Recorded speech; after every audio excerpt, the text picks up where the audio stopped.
Shalom, shalom. I know there's a bit of a delay with OBS, so I'm still kind of monitoring, making sure that you can hear me. So please let me know if you can, or if you can't, or if I'm too low. It seems like I might be too low. Check, check.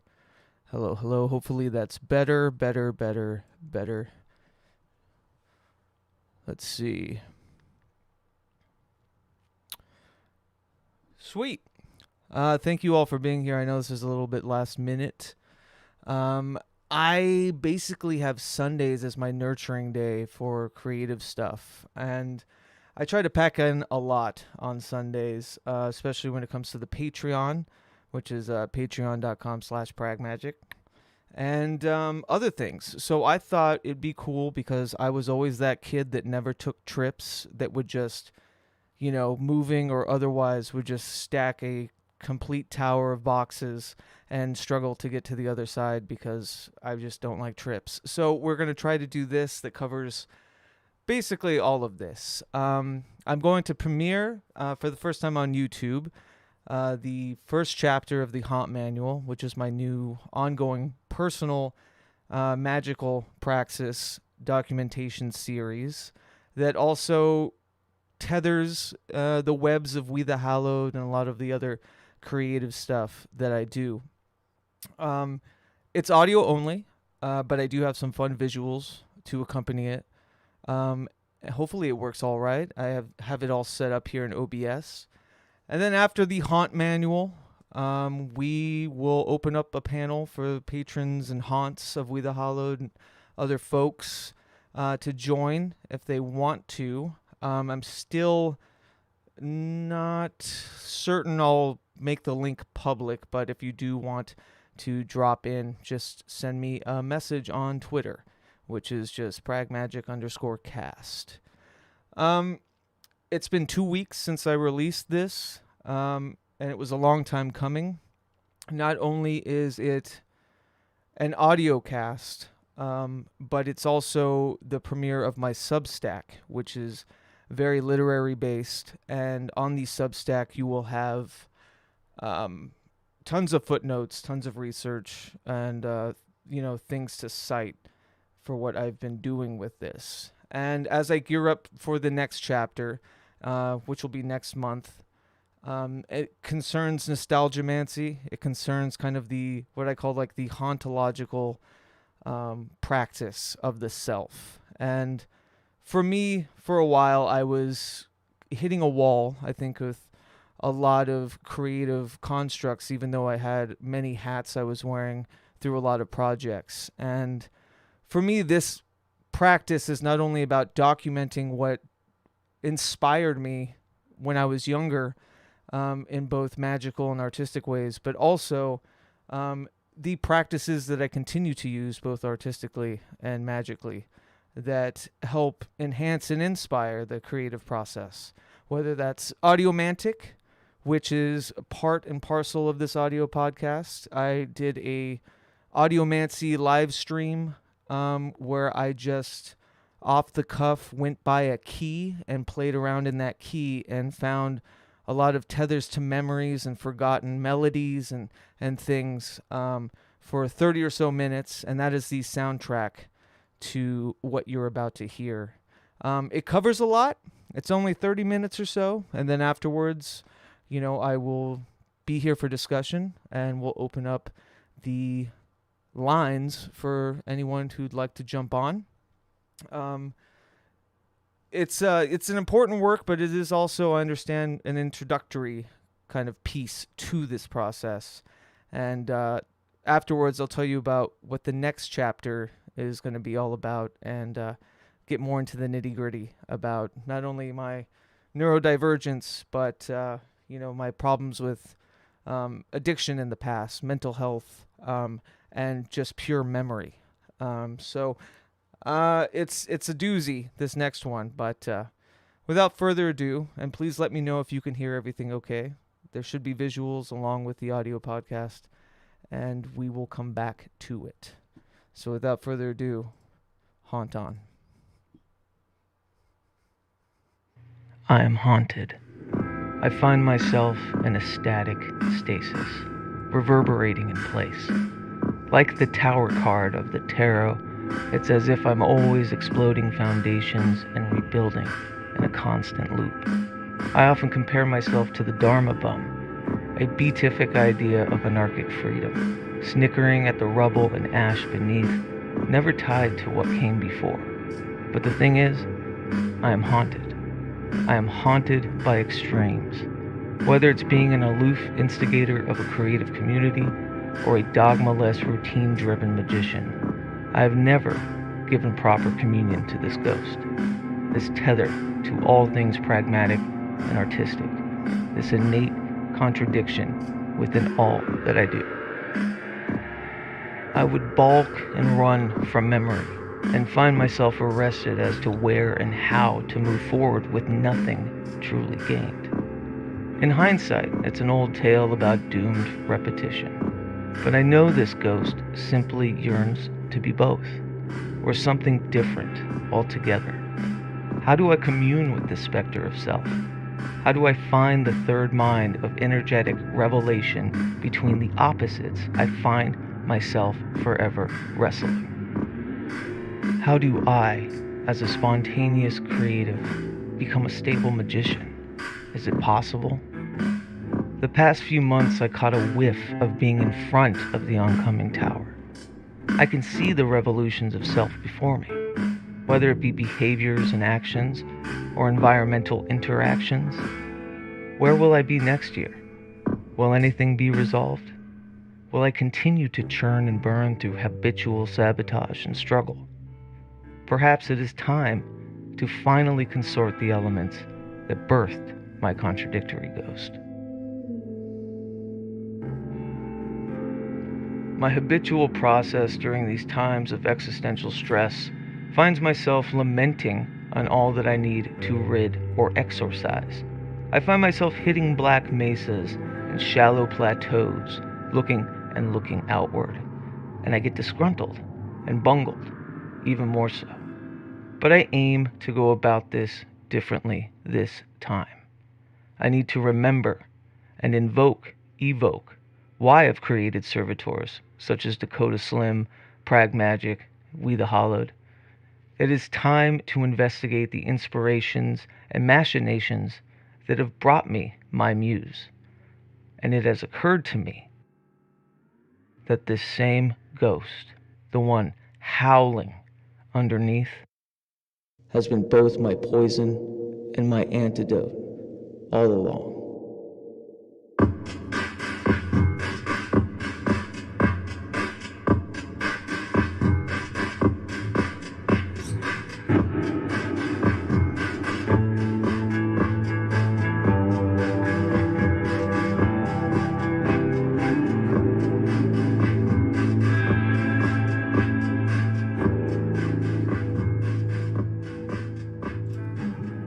Welcome to an ongoing series entitled Haunt Manual. That is both an audiocast and a column on wethehallowed.org. In this fluid multimedia grimoire, I will document my ongoing praxis to commune with my contradictory ghost, to rediscover and reveal the tenets of our anarchic collective, We the Hollowed, and discuss all the artistic and magical practices involved. The music beneath is an improvised audiomancy liminal stream I will be conjuring for each installment. You can view it in full at youtube.com/c/pragmagic. I suppose going backward is the only way forward.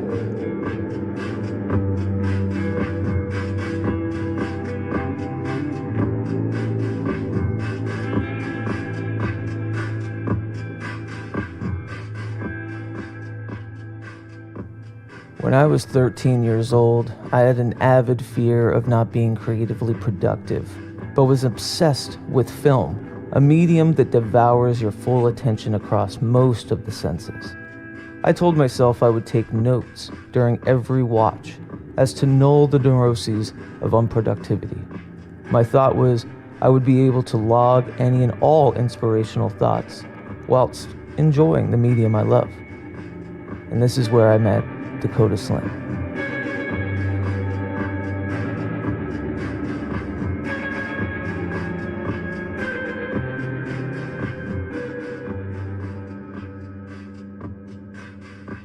I remember trying to evade the warm September's Venetian blind reflection on that old cathode ray tube in my father's den. My father's den also served as my room.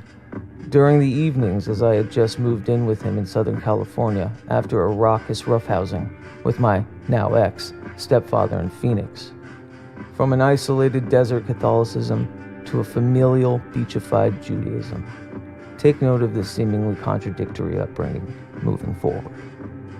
I sat on the pull-out couch and watched a film that held another lifelong love of mine, surf music, starring Frankie and Annette Funicello, Beach Blanket Bingo. Not my usual fare, as I had already been ingesting the phantasmagoria of splatterfest horror, haunting noir, and black humor cinema, but I'm a sucker for the 60s feel-goods. This is because of my repeated viewing of the Beatles' romp, Help, a film my mother and I would recite line for line, song for song, and encapsulates the non-sour years of my early youth. As I wrote down everything from dig song around 23-minute mark, or I wonder how many of these characters have skin cancer, I vividly remember meeting the henchman of the movie's villain, South Dakota Slim, played by an ominous and darkly brooding Timothy Carey. Carey would become one of my most acclaimed creators of the medium from that day forward, but we shall come back to that later.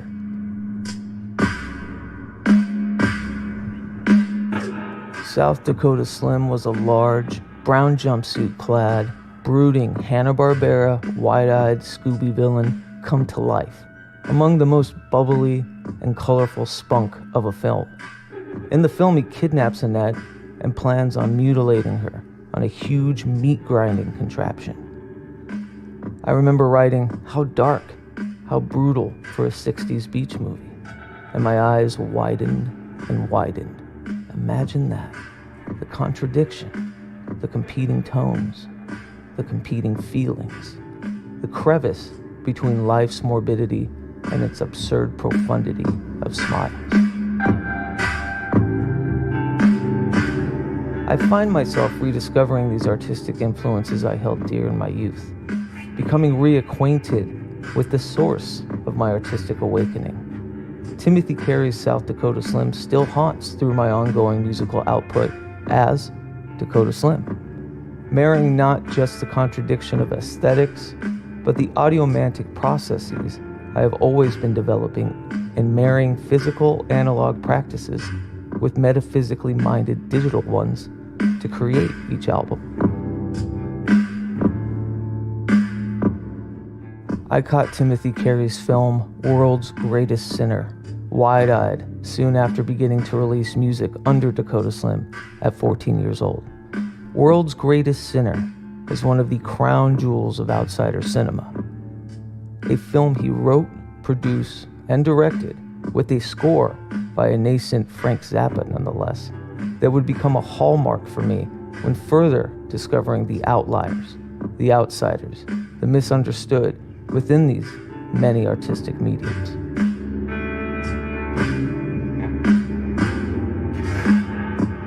He created the film by his lonesome, without the help of a studio, unheard of in the 60s, and parlayed themes of corruption, theological and metaphysical revelation, and redemption. He played with contradiction, as he was a rather famous character actor within the studio circuitry, and gambled his stunning career to make a heavy farce about fame and corruption. He embraced contradiction. He did both whilst making brilliant work in both the orderly and the dastardly.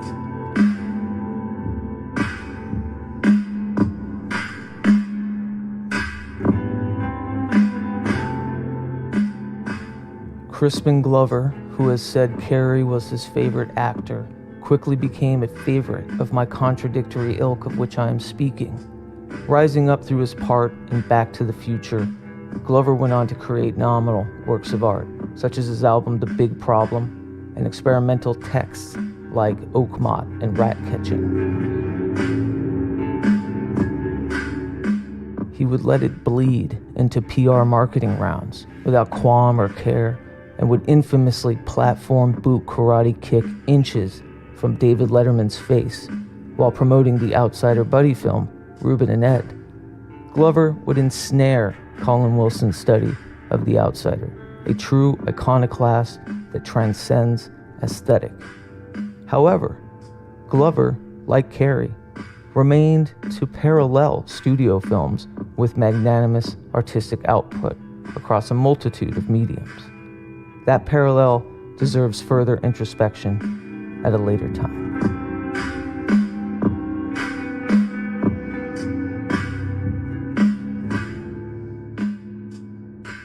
I also see how the extremities of pure artistic oblivion can eat away. John Frusciante's solo trajectory paints an absolutely brilliant schizoid adventure through pain and disillusion, through theory and dejection, through composition and decomposition. Neanderland isn't just a t-shirt, still barks at me through the tape clicks and clacks of a perfect communion of a reckless self, the disintegration of musical theory, and sings with the haunted creaks of spent bones and brittle teeth.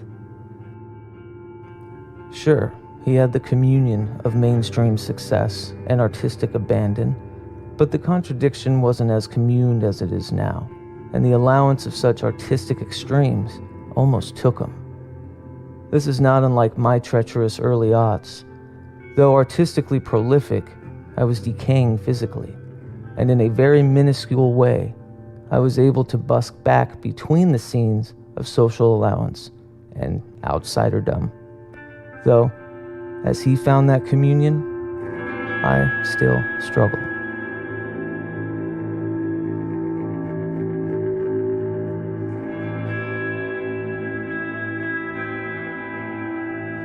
Early 20th century Russian revolutionary artist Kazimir Malevich constructed the suprematism movement, a movement so anti-establishment that he was incarcerated due to the influence of his radical ethos. A truly iconoclastic movement of anti-dogmatic expression that gave back the subjectivity to the artist first and foremost, foregoing the institutionalized digestion championed in elitist class circles. In his 1915 Suprematism Manifesto, he states that the suprematist movement's, quote, forms announce that man has gained his equilibrium by arriving from a state of single reasoning at one of double reasoning, utilitarian reasoning, and intuitive reasoning, end quote.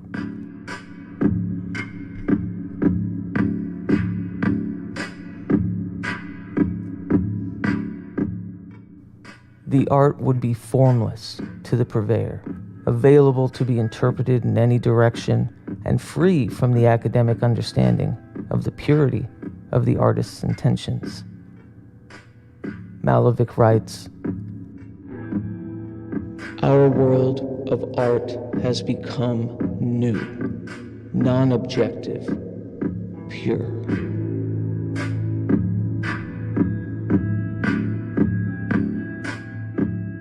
Malevich's scoff at individual creation requiring academic absolutes or any objective hierarchical understanding is as freeing as it is maddening.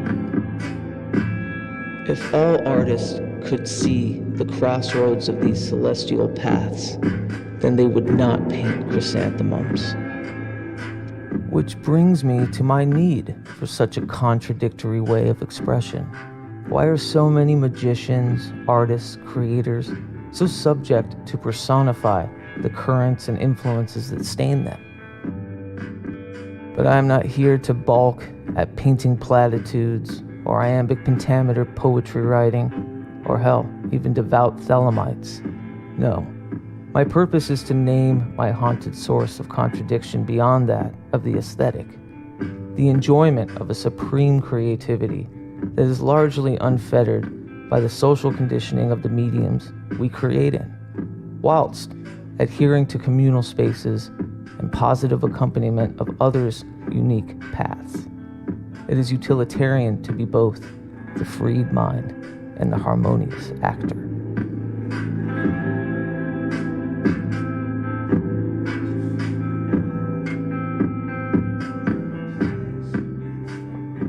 The utilitarianism of the individuation process is objectively formless, but subjectively palpable. The act of creative expression, that of manifesting through somatic gestures, birthed by imagination, written into this shared realm, is the heaviest utility we have as connected brainlets in a web of synapse. And those constructs reverberate, haunt, influence, and mutate. What is humanity's pragmatic purpose if not to reproduce? Through the creation and communion of art as a magical and utilitarian exercise, we have the third mind, a sort of, and forgive me, prag-magic, and one that contends with the biological purpose of reproduction by that of creative exorcism.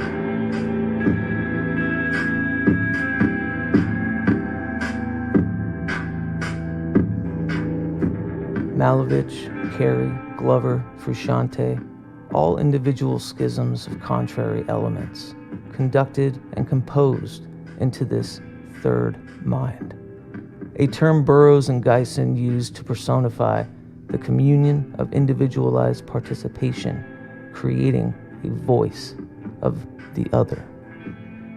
The third mind is not just their artistic works, but the entire oeuvre of their participation across different planes, like distilled ghosts in a blizzard of realities. Their third mind is their art is their story, and their story is their ability to exist between the confines of objective art through unapologetically individualized intuitions, as if the only way to survive was through the utilitarianism of finding that very communion.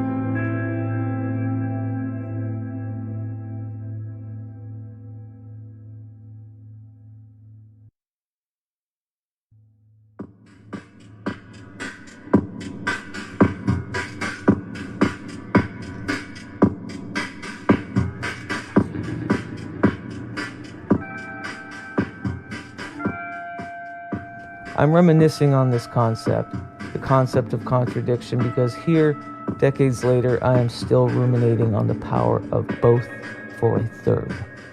The confluence creates a new waterway. The waterway is something I have always aimed to transpose through art, but it rings even louder now as a prism of growth for however many years I have left.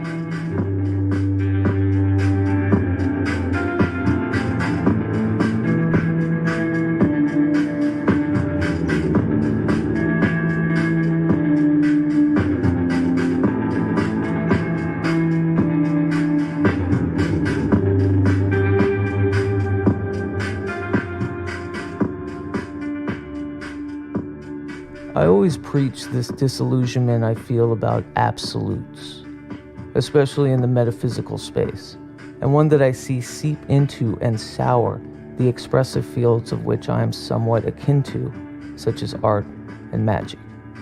I transfix on the gray, the in-betweens, the individualism, not of the academic or certified. I transfix on the gray and the shared somatic reality as well. The struggle between a social conformity and a cackling rebellion. This is why I've largely been mum concerning my magically minded output as of late. I am in a time of necessary introspection, rediscovering and documenting the knowledge I've ascertained as of yet, to move forward.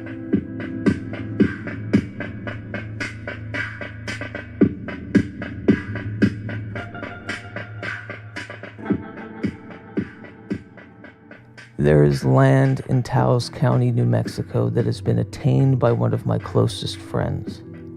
And with the idea that we'll monetize the land, we'll be given a few acres to begin building a truly customized world. This happened right when I was yelling into the neither, that I can't play the game that society at large needs me to play to be independent. I have tried and repeatedly failed to fall into the tracks laid before us, the algorithms from point A to point B, and always deter, dally, and disrupt. It was not until recently that I had to recall the contradiction of wanting to be somewhat stable and the self-awareness that my instability is necessary, that I found that crevice once again.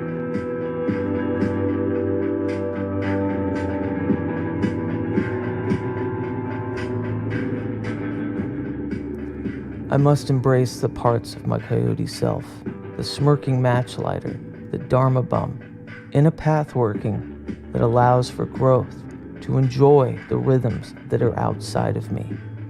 Being a jazz drummer in nature, syncopated rhythms when it collates, sporadic arrhythmic pitter-patters when it doesn't, and the wisdom to know when to heed the call to switch either way.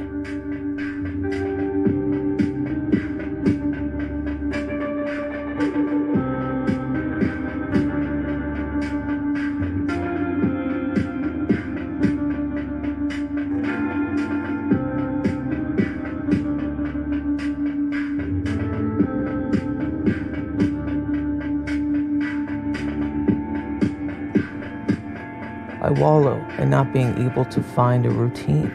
Like a mad Virgo mind with a Piscean soul, I am entrenched in that frustration. But learning to commune with that contradiction by knowing when to show up and knowing when I might not, well, that's the third mind.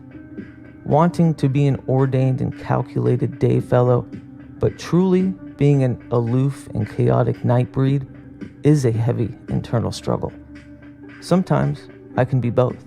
Sometimes I'm one when I should be the other. But every time, I won't know until the moment of action. And that's fucking funny. Well, to me.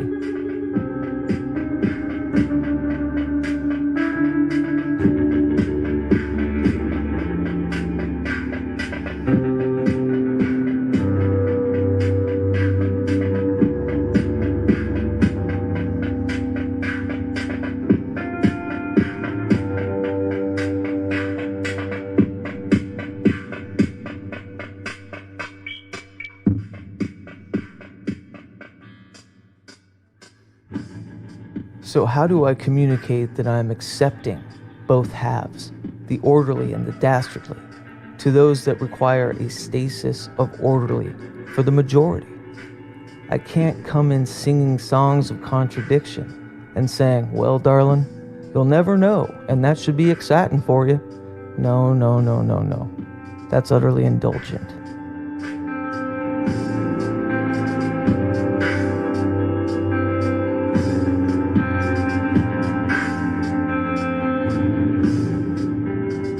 There should be both.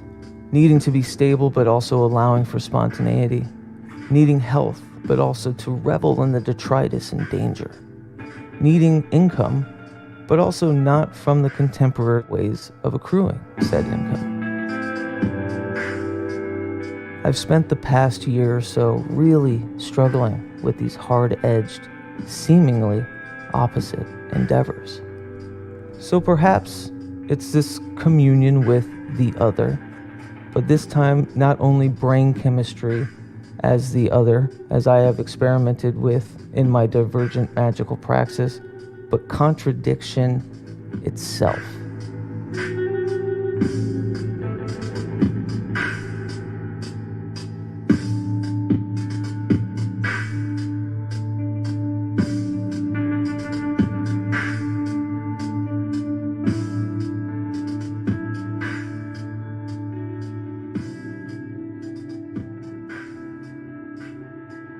I am exalted by the philosophical idea of the pharmacon.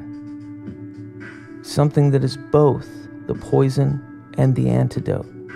Something we innately already are as a sentient species, prospering on a dying planet. However, the pharmakos also conveys a convergence of both into a third that supersedes the warring extremes. Perhaps beyond the physicality of decay, a transcendence beyond the material can be achieved.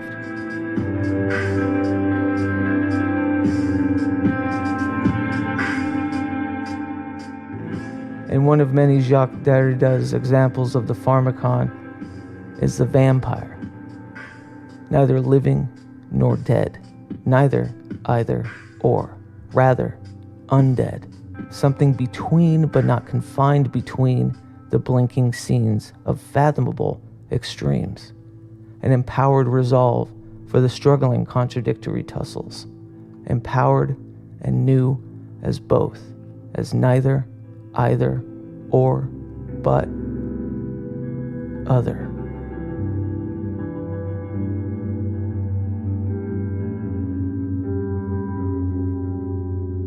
Perhaps I've always been churning as this unrealized pharmacon. In high school, my first zine, an artistic collaborative effort that would be the proto-stomp to We the Hallowed, our magical art collective, was titled Pharmacon. And as I sit here in a wave of remembrance and need to distill the haunting inspirations from my life, I am beginning to see the idea's inception and hidden undertones in my artistic and magical praxis ever since. This remembering, this hauntological want to correlate a sort of nostalgiamancy, or the act of using the practitioner's nostalgia as a sort of necromancy, while documenting and setting form to a new individuation, basks in all fortunes and follies of the past.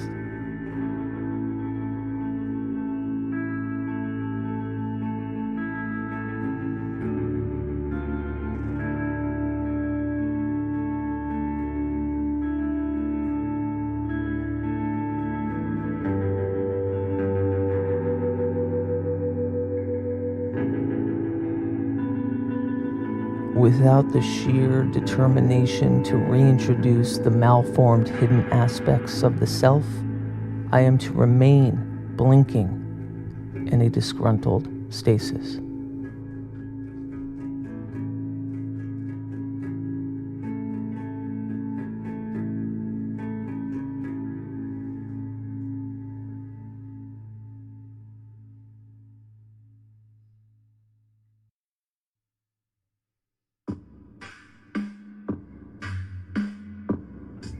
But let us not just pontificate about the nebulous, as this contradiction is relevant in archetypal human grumps as well. From wanting to live without the need for pharmacology, but as yet unable to commune with my brain chemistry without its useful tool set. From feeling empowered by the trickster and outsider archetypes, yet not wanting to harm the harmony of others. All of these pragmatic issues are stories long sung and woven into the great web of humanity. And I know I may be somewhat insular in my filter and pontification of such tales, but I also find solace in sharing these misgivings with others in similar states.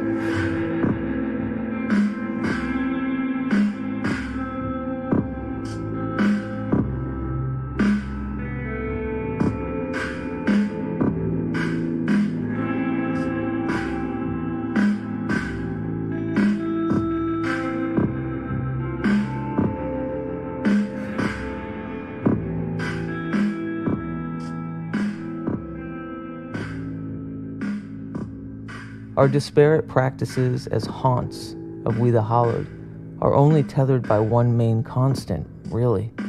The creation and study of our disparate art as individualized magical practices. Our disparity communes under that umbrellaed third mind, as everything, and say it with me folks, communes. Communion, communion, communion. I would compare this disgruntled, unnamed, unrequited haunt to that of the Preda and the Bardo Thodol, the hungry ghosts. The more I am disgruntled and calloused by trying to confine either, I'll continue to be big-bellied and thin-necked with an insatiable thirst.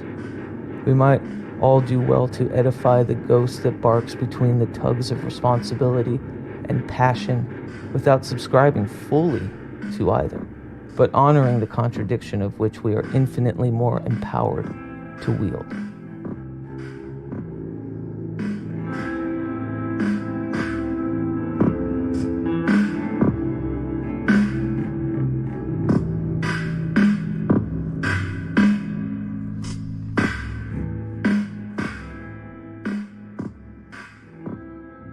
To some, this contradictory divination does not need such high intrigue. I know of many practitioners and artists that are just intuitively equipped with such a communion that they don't give it a second glance. Artists such as Timothy Carey, Crispin Glover, John Frusciante may be of that ilk, the kind not consumed with such internal dialogue. Though I have yet to hear or research the ins and outs of their inner battles of existing as both working artists and pure creatives. But I believe Malevich, who funnily enough shares my birthday, was an artist and mage on all matters of the creative self and artistic intention. Perhaps it is because of my neurodivergence that expressing the need to do both has become such a lifelong struggle. Perhaps this conflict of opposing halves exists within you, and you too are infinitely interested in the communion of the micro and macro of these polarities. My point is that this forever search for communion through my north and south nodes is through every vessel of my realities, and I aim to explore.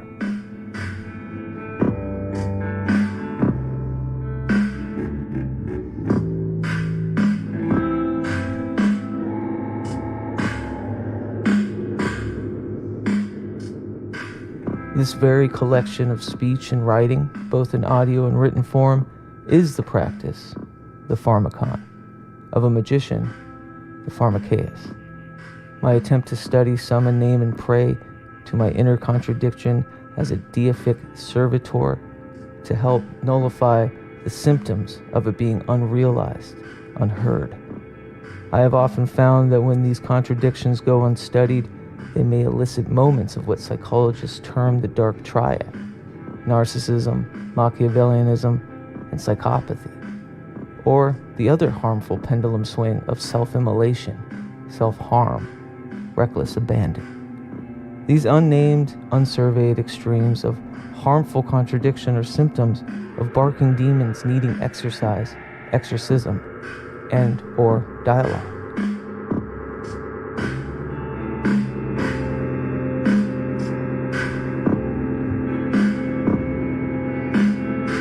Like Dakota Slim, Prag Magic, We the Hollowed, or other servitors of my creativity and praxis, this is my series on discovering and documenting the communion of my true haunt, the ghost below default, one that is the third, the both, the neither, either, or.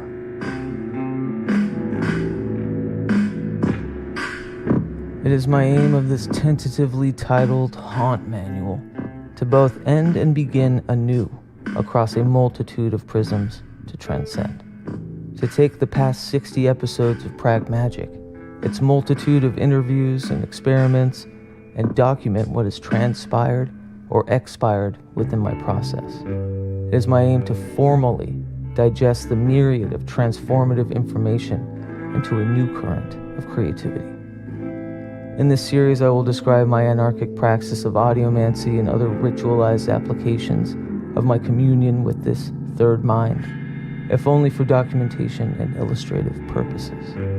This will also be an introductory text with processes concerning the creation, evolution, and applications of our art collective, We the Hallowed, updating and correlating my individuation process, the celebration of other haunts or We the Hallowed members' anarchic practices, and the overarching tethers or tenets of our collective.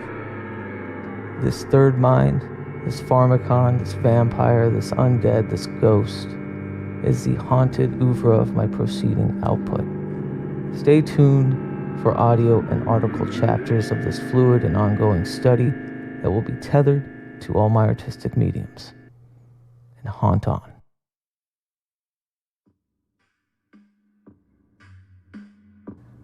count how many times I say communion in that one. But it is what it is. This is the new chapter, and we're going forward with it. I want to give a big thanks to Eric J. Millar and Michelle Embry for their input concerning this piece, and of course all the amazing patrons that have stayed with me as I swayed these past couple of months. Thank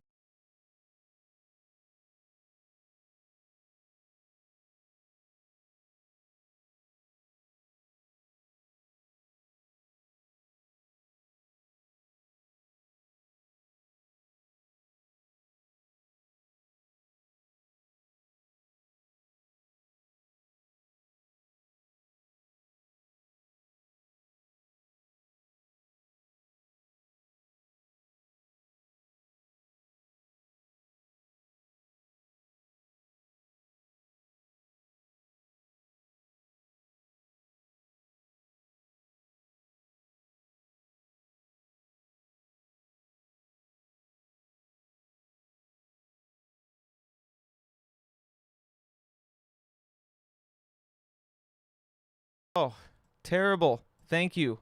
Oh my goodness. I appreciate that. I'm gonna have to edit that out. It's all these little bells and whistles using OBS and everything. So hopefully you can hear me now. Oh, such a delay. Such a delay. Let me know if you can hear me now. Yes, yes, yes. I'm Okay, there it is. There it is. Okay. So yeah, there's just a weird delay from OBS to seeing what to hearing what's happening here. So I'm just juggling some stuff. But I wanted to at the end of that is my kind of wrap up, and I just, I thank my patrons by name and talk about maybe what's coming next, and plug all the links basically. And I want to thank you Sixth Sense for basically doing that in the chat. So thank you.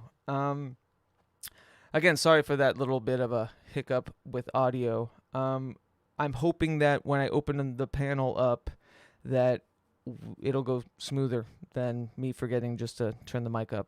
So, but I wanted to say, basically the end notes to this, which you can hear in full. It is available everywhere pods are casted, and surprisingly, even Spotify, even though Spotify decided to remove randomly 60 plus episodes of Prag Magic, except for 2 extremely early ones, which I don't know why. But publishing this one, it's on Spotify, so that must be just some weird inner workings within, because I host through wethehallowed.org, and so I'm sure there's just some technical goof juice that I have to figure out to get those episodes back on Spotify. But I will say, and this is funny, and maybe it's part and parcel too, I wasn't. You can still hear all the episodes anywhere, like anywhere you get podcasts. But for some reason, when I found out that Spotify had like taken away most of the Pragmagic episodes, I did the Dharma Bum thing in my brain, and I gave a little jig to the ash of what came before, and I think that's part and parcel to what this new direction with Pragmagic and We the Hollowed and my personal, you know, um, vexations and exhalations are predominantly going to be about. And I'm not obviously deleting. You can still find all of the episodes on at pragmagic.com. It says no data. Hopefully you can hear me. Let me know if there is any issues with the stream itself. It's giving me some weird signs. But anyways, yeah, I don't know why Spotify took them away, but I feel like they've been listening to me because I've been a very vocal, disgruntled, both as a musical artist and as a podcaster within the Spotify formats. And I feel like to punish me because I've been vocal, they took away like 60 plus episodes. But, to them I say, sit and spin, because this new direction, it's not unlike me taking I took away all of the previous Dakota Slim records since 2005 off of streaming altogether. You can still find old ones on Bandcamp, and there's a good discography there, but it is a ritualization to kind of, forge ahead in a new path. And I often think too about this huge wide berth, right, of of artistic content. I hate that word. Forgive me for not finding a better one. Of artistic projects that utilize all of these different platforms. And I think about the people that might be stumbling into me, and there is something about wanting to for it to be representative of who I am going forward or what I am doing now. And so that was largely why I took off past Dakota Slim Records.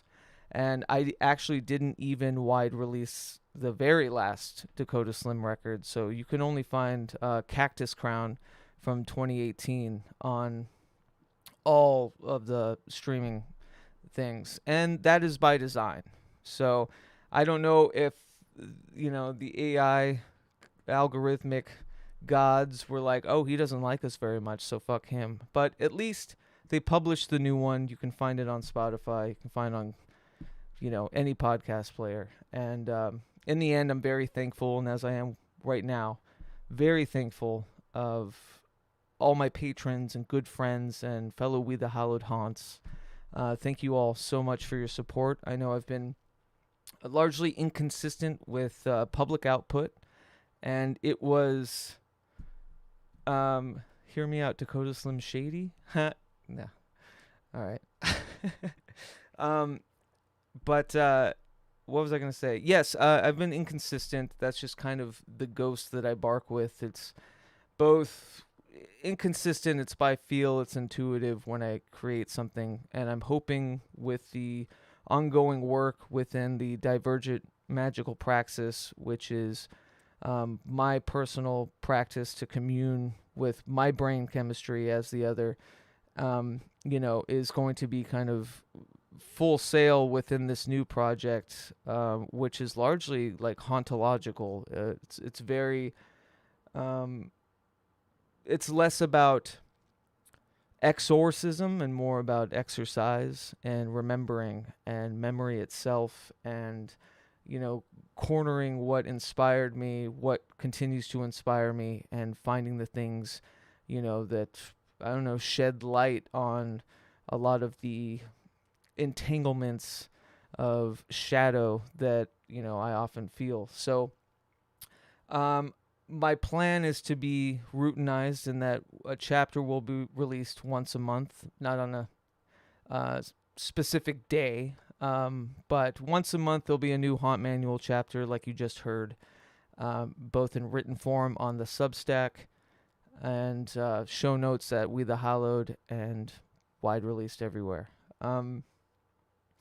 But yeah, it occurred to me through this praxis that the macro and the micro, right? I know most of us practitioners are probably pretty bored of the idea of as above, so below, just because it's kind of lost a lot of its kick. And I'm kind of remembering, just how impactful that epithet is. You know what I mean? The as above, so below. It's just interesting for me through my singular practice to understand, like, wow, even through my magical practice, even through my creative practice, even through my struggles with brain chemistry or my past, like, it is all connected to this future casting that I'm doing now. And I am sentimental, but I'm not a very nostalgic person, really, at all. I kind of shun away from it, and I talk about that a bit with the Dharma Bum thing, that I'd rather kind of burn it down and build anew, and just tower card, like Gambit, everything. So I'm trying to rid that reactive stance and really purvey the kind of whims and follies of these years on this spinning rock. And I'm finding a lot of it is so utterly connected. And I know it's very personal, but I hope that people might find some inclination uh, to be not inspired, but like for this to help as a sort of like testament of a praxis, or as Raina Maria Rilke, Letters to a Young Poet. I'm not telling you, I have no interest in telling you how to do any of these things, but merely a journalistic document about how I have gotten through it. So, with that said, I know, and it's just been a crazy Aquarian moon in my, it's like my sun is my moon and my moon is my sun right now. So it's very, very intense. But I figured I would love to open up the panel and we can talk about anything under the sun. I did want to mention that this next chapter about of the Haunt Manual will largely concern nostalgia, mancy, memory, trauma, my past kind of addictions and things and practices that I use concurrently to help. I will say, sorry to sidebar, I was recently a guest on another podcast the day before this was wide released. And the podcaster, I'm still unclear as to why they asked me. They didn't really know too much of what I did. And there was a lot of needing me to elevator pitch what I do, which I absolutely hate because um, maybe it's a good practice to be able to succinctly, state what your oeuvre is. But for me right now, I have no concern or want really to kind of participate in those like handshake meet and greet podcast type things anymore. And nothing against them. They were very gracious hosts. I just learned a lot about what this new chapter means for me. And it's not really about promoting myself. It's about letting it all kind of speak for itself, or for me to give some footnotes and endnotes to the ongoing changes and mutations of this. And when I was discussing Haunt Manual and these, nostalgiamancy kind of self-ancestral or self-hauntological practices, they compared it to another magician who utilizes memory practice to fix memories. And I just want to be very clear that I am in no way trying to fix anything. I'm actually trying to give reverence to the decay and the scaffolding that builds my prism of self, and maintaining and, exorcising the things that need to go, but also to give reverence for it being able to hold up even in its bad form for so long. So I just wanted to say that because I think that's a very distinctive separation between, from what I've heard of other kind of memory-based modern magical works. And yeah, mine's all about reverence and just kind of acceptance, but also the ability to find the good parts of it and move forward. It's not really about correcting it. So, that said, I would love to open up the panel. I am going to try. I'm gonna attempt to use StreamYard with OBS, and I'm hoping it doesn't give me some more technical goof juice. Again, I'm that kid, that has to cross the street and there's 15 boxes, and instead of taking trips, he's just gonna try to tower all 15 boxes and make that way across that crazy freeway, like Frogger if he was a derelict and was carrying too heavy of a load. So let's try it. Those of you I think that may have links because of the Patreon or our We the Hollow Discord, please go ahead and click on it and join at your leisure. For me right now, maybe I'll take this time using OBS, so it's not as comparable to whatchamacallit to StreamYard. But I figure I can show you a bit where to follow me and all of that. So we'll just title this web, and we will call this a window capture, and we're just gonna say Webby create. Boom. And let's do this.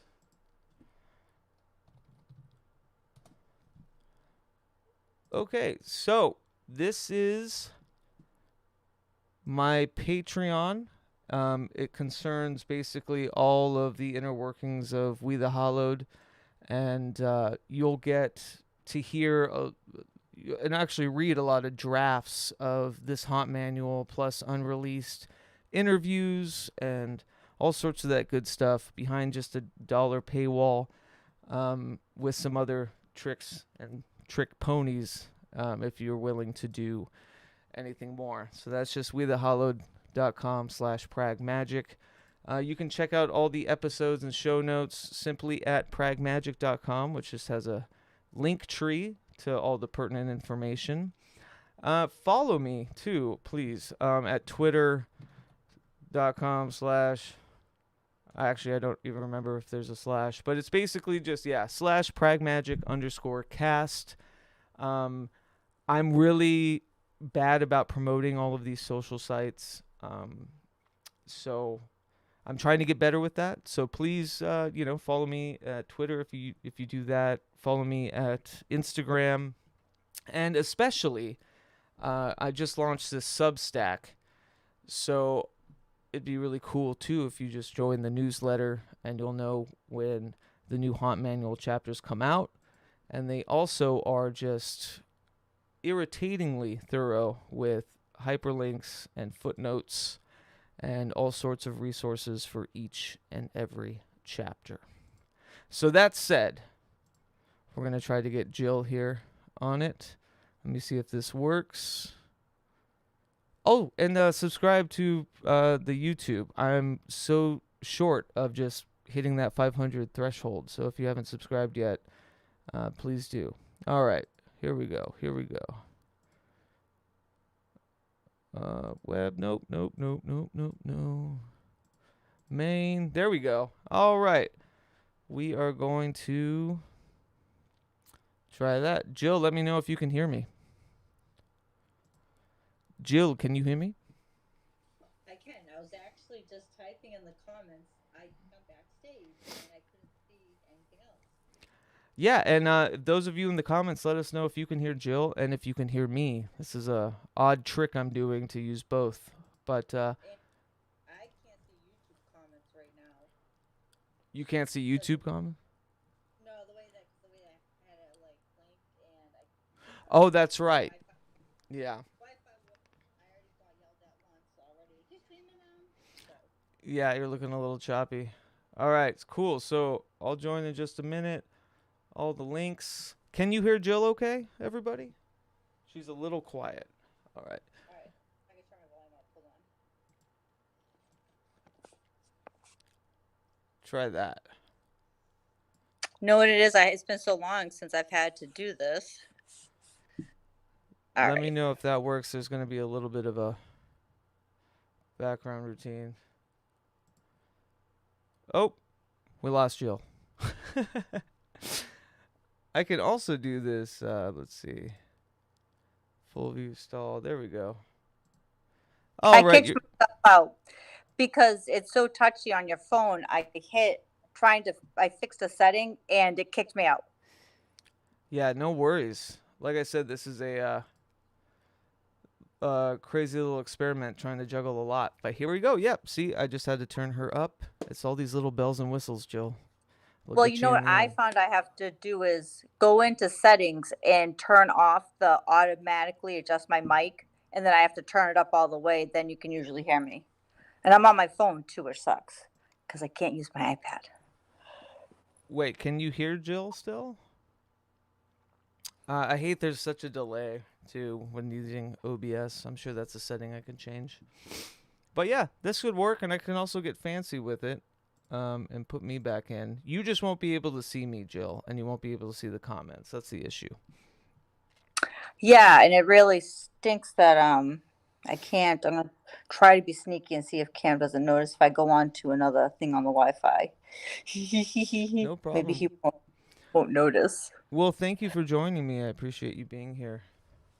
Of course, it's always good to see you. I loved listening to you read. It definitely had such a. It just hit so much harder just listening. It sounded like you were just talking to me because I had my headphones on. It was awesome. Oh, that's great. Cool. Yeah, I really loved it because I have such issues with vocal disfluencies, what I call them. My mind moves a little too quick for my words to come out, and there's a lot of pauses, or when it's off the cuff, or just kind of going full bareback, as it were. And so I I really love, because when I write, I'm saying it out loud. I always speak it, and it just made perfect sense to go that route.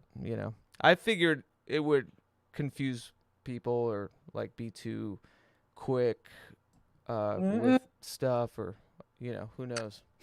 No, it was the way you read it was perfect because I read fast in general because I talk fast and whatever. But no, your tempo, your tone, it fit perfect, and throwing in the sound effects to emphasize certain points was awesome too. Well, thank you. Yeah, I appreciate you being here, and you've been such an awesome friend, through all of this. So you're very privy as to kind of the background workings of all of this goofy nonsense, or goof juice, as they Well, say. Keith, I think it was what almost 2 years ago that you were talking about doing this, right? Yeah, I've had many ideas. I'm always working on book projects, and I think because I was basically a writer first and foremost, it's been really hard for me to decide just to like get rid of this publishing sanctimony I have, and I just wanted to, you know, uh, like write something obviously that I wanted to release, but to also like self-publish it, and it just came to me. Um, I'm very installment based, and from a journalistic background, I was like, oh, no, this is great. It takes a lot of the pressure off of just, always twiddling in the background and kind of losing the momentum if I just release a chapter a month. And, my love of audio, doing basically an audiobook. So at the end of it, when all is said and done, We the Hollowed Press will put it out as a book, but it'll also be like an audiobook with all of the music and everything that's part of it. So that's the I'm goal. excited. It's exciting. I'm excited to see, when it's all going to be done, and to be able to be part of your process to hear all the chapters. I just think is amazing. Oh, thank you. Yeah. I'm a little, it's nice too, because I feel like even though I've been going through this road recently where even though something is released, it doesn't mean it's finished. And Hmm. so I can over edit a lot, but it's nice just to pull the trigger on each chapter. And then when it comes to collecting the book or doing whatever, I can have another edit, or, have Michelle Embry help. So I was just going to say you got great people for feedback with I really do. Michelle, everyone else. So, Yeah. and they'll give you honest feedback too, which is amazing. Like they're not just gonna be like, "Oh, it's awesome," then go, "Oh, secretly, oh, that's really not good." They're gonna tell you the truth, which I think is amazing. Yes. Me and Sam were fortunate enough to take Michelle's little writing class, and it really did me wonders. It did me wonders about being more personal, I think, because I've been writing this kind of long form fiction for a long time, and it's basically the death of Dakota Slim. So that's another reason why it hasn't come out yet, because I don't know if I'm finished with him just yet, but I'm getting there. And Mhm. I just felt more of a resonance when it was a more personally, like, a tired story. It was Mhm. more of a, like, less of a kind of an aesthetic fictional thing, but it was far more, and that's the stuff I liked from the other writers in the group, especially Sam, who had a great story that they shared. So yeah, it taught me a lot, and I was really thankful to be a part of that. And Michelle's a great author. I mean, Yeah, I love her book and I love reading her columns. So you're in good hands, I feel like. yeah, And there's Eric Barr and there's Eric. So there's like you got so many people in your corner. And I love that you're doing it because I remember one time a conversation we had where it's like, all I do is write forwards for everybody. Now you're finally getting your own thing out there. I think it's great. it's true. There was a like last couple years or something. I got from no forwards to like 6 forwards under my belt, and there is a little bit of, wow, I should really like do my own. I think get one of But them to write your forward. absolutely. But yeah, I was, that's another art in and of itself where I had written so many forwards that I started experimenting with the format. Like, Yeah, yeah. Oh, and Love Chaos. I read it. yeah, which is hilarious if you do something long enough, you're just like, all right, I'm going to go odd with it. But yeah, is everyone in the chat? Maybe I should put the link in there. Is that safe, you think, Jill? As long as everyone that's here, you're comfortable with joining. I mean, I Oh, don't of care. course. Yeah, yeah. It's But yeah, it might have been. I wonder if they'll see how I do, or I only see your avatar and I can't see anything else. yeah, if they kept YouTube open or something, they could, but They I'll work better out wipe. those kinks later. I think it was a last minute idea to use the StreamYard because I realized working with OBS with other, it's just easier, to do both. Mm-hmm. So I'm gonna Do put it. the link in the chat for anybody that's interested, and we'll go from there. But yeah, I'm not too worried, even if there is a goofer here and there. Just Yeah, eat I'm them. not. I know. Juicy J said that he was working Yeah. and poor Spooky's melting. Sounds like. Yeah, it's been rough heat wise. I really just have the weekends now because in the forest with this heat, I am just dead when I come home. So, This is the first day, like I was just a second ago when I was outside. It's the first night that it has been comfortable. We've been in a heat wave too. My backyard looks like the right. We've had tons of fires and it looks like the desert. We got a water ban. This is the first night where it has not. It's actually comfortable outside for a change, which is yep, good. all in the summer's work. How's the Facebook live streams been going since you've been vocal about, your intuitiveness and whatnot? So I did a Facebook Live last weekend. It was really off the cuff. I didn't even announce it that I was going to do it. Nobody came, but that was okay because it was really just for me to give updates because it was when I realized my hair was falling out. So I went on to talk about that. So if you go to it, it's like a 15-minute video, which is fine. I joined a friend of mine a couple weeks ago, and I'm going to be on her podcast, I think in September is what we were talking about. So I'll let you know if we do it. And it's funny because what you're doing so ties. I sent Michelle Embry, but God bless Michelle because she Mm-hmm. gets these rambling messages from me. And most people know I was really sick, and I'm on the healing path, and I just it's very traumatic, and I know this sounds so superficial, but as a woman, like to have my hair be falling out, like you can't tell, like looking at me right now, like I got up in a ponytail. No one would ever know that I've been losing my hair, but it's like traumatic. Yeah. Today, it brought me to tears. Like after I took a shower, it was just a mess, and it's like no one tells you about this sort of stuff, and that was something I talked about in my Facebook Live. Was nobody talks about what to expect after you go through a traumatic illness that's unexpected. Like if you have cancer, you kind of know what to expect after chemo and radiation, right? Mm-hmm. I had no idea what to expect. This is 3 months into it. And now this is happening. And I'm really getting this or this thing in my head that I'm supposed to be like, this is what, I keep going back and forth with like creating a channel, creating something. And I feel like I should be, I'm supposed to document this journey of healing and the ups and downs. And now my ears buzzing. So that's usually telling me I'm right. So that's where I'm kind of at. And Yeah. actually, I do want to talk to you offline about podcasting because, but just besides the Wi-Fi issues and getting a better laptop, I'd like to see like what it takes to like start one. Everyone has one, so I'm imagining I could probably figure it out, right? Yeah, absolutely. And they make it real easy for folks these days, with the advent of like Anchor. And, Mm-hmm. it's like I make it way too difficult because I'm old school, with like audio formats. And, like I was just thinking about this the other day that I absolutely make it way too difficult. People can put out YouTube videos, with like a really cheap program that looks like a lot of YouTube videos, now, right? Without having to use, Adobe Premiere or like anything like really hefty or meaty.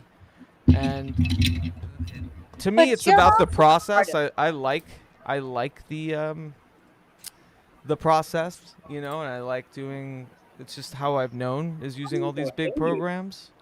But what's spooky? yeah. Howdy. What's up, Sticks, Sam, and Hey, Kari? What's up? hi guys, Hey. Yeah, FBI. I guys and wanted girls. Get on the ground. careful, Ah, careful. Unfortunately, I FBI here. can't let Michelle in. Do you want? She's gonna come in and cause a ruckus, man. Like, Does she need someone to send her the link? No, she's at the bottom in the green room, but it says device not connected, so I don't know what's up. Yeah, she oh, needs us to allow the microphone I love it. I'm having or to camera. rearrange OBS every time somebody joins. Yeah, hey, dude, I agree with what Jilly said there. The tempo of the speech went very, very well with the right. music. I just and that's the thing, dude. Because I'm getting older and my vision's really going, so I really do enjoy audiobooks, and actually I Yeah. listen to quite a bit of them. And you got the voice for it, man. There's something about it. Mhm. And I Oh, like thank your you. presentations too. They're really cool. I appreciate Other that. shit. It's Hello. my voice has definitely been an issue for me. I mean, I probably publicly discovered my voice by releasing albums that I don't want to hear anymore since I was a kid. So like I hear how bad or how you just hear yourself grow and like all the experience and everything, Yeah. which I really Yeah, do. that's why. I believe in the discography and I believe in the body of work, but it is hilarious to See, that's something yeah. that I missed out in the music is, way back when I really first started, I never really sang. Mhm. And the thing is I can sing with the song that I hear, but then when I heard myself, back then it was like, oh God, it's so cringy. I just didn't like it. I didn't like it. So, and I didn't practice a lot neither though. So that's it. You can hear yourself grow, and I'm sure that goes with your artwork here. Doing the books that you do, your presentations like you just did there. That doesn't just come the first time you try it, right? You gotta work on Yeah, that. and it's I was saying earlier, it's just kind of how I write. Like if like I always have to say things out loud. I always have to speak it. That's just Yeah, how I am because I'm just a very rhythmic person. So it's if I can get it to where I'm not if I can read a paragraph out loud and it flows as rhythmically as I want it to, then you know that's how it should be yeah. written. But yeah, it takes a lot because then there'll be words placed and like an alliteration doesn't work or a certain word just doesn't have the like gusto Yeah, you need the it to ring, have in the certain the place. So special ring. Yeah, yeah. That's what I you totally agree with it. expect, like you What's did. Oh yeah. I thought that was pretty corny, but I just fell No, into it. I thought it was because it wasn't you didn't do it a lot, and I felt like it emphasized the points it needed to do. But I just need to talk about the part when you were talking about commune. For that Communion, yeah. moment, I really felt like we were just all in the space of, and it just I don't want to say like, oh, we were all like on the astral plane, but there was a moment all connected in that moment. It was that thought. It just was very powerful to me. Oh, See, thank see, you. I actually I would like to explain my experience with that. And I wasn't joking when I was in chat. When I hear something like that, I don't know if I'm just subconsciously listening to it or what like that, but it does. It brings me into a special place. And I don't know how to explain it.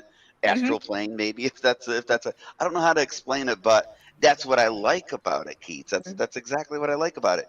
It takes me to this special place where nobody else brings me but you.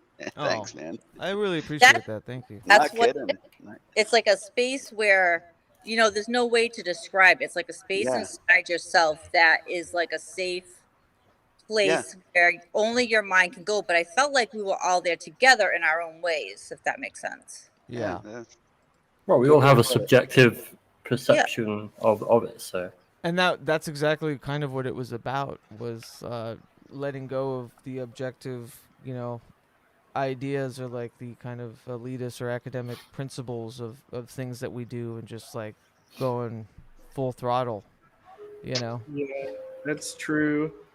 Like, Yeah. at least as a magician, I mean, I do historical sources and give reverence to the origins of things, but like, Yes, I'm exactly. not as concerned with being an academic as I am just going on my own journey. Like, I don't call myself an academic.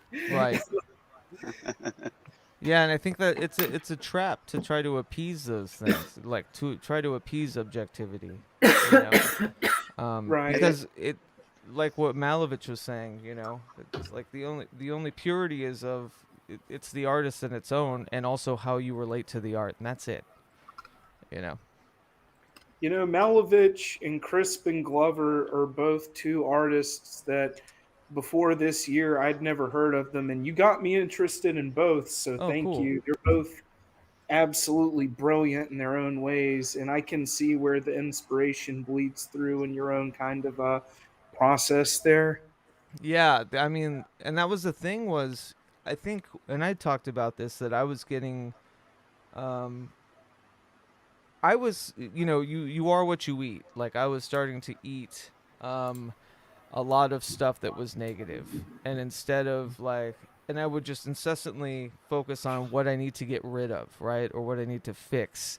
And then it occurred to me, it's like, no, this is the time to go back and remember, like, what inspired me, even within all the trauma or the turmoil or whatever of, where I was as a kid or what have you. It's, those anchors that brought me back. So instead of, thinking about what to excise, it was more about like what to ingratiate.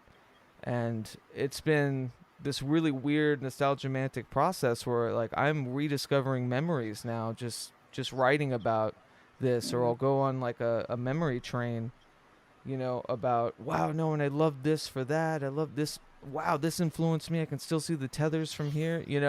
And Malevich was actually not someone from the past. That was the kind of more modern one. Someone that I just stumbled into and discovered randomly. I even messaged you, Sam, when I did, and like really got like thoroughly involved with him and his writings and his art, and was like, holy fuck, this guy, how come I've never, like really studied. So so are you saying that the positive vibes is what you feed off of rather than obviously negative?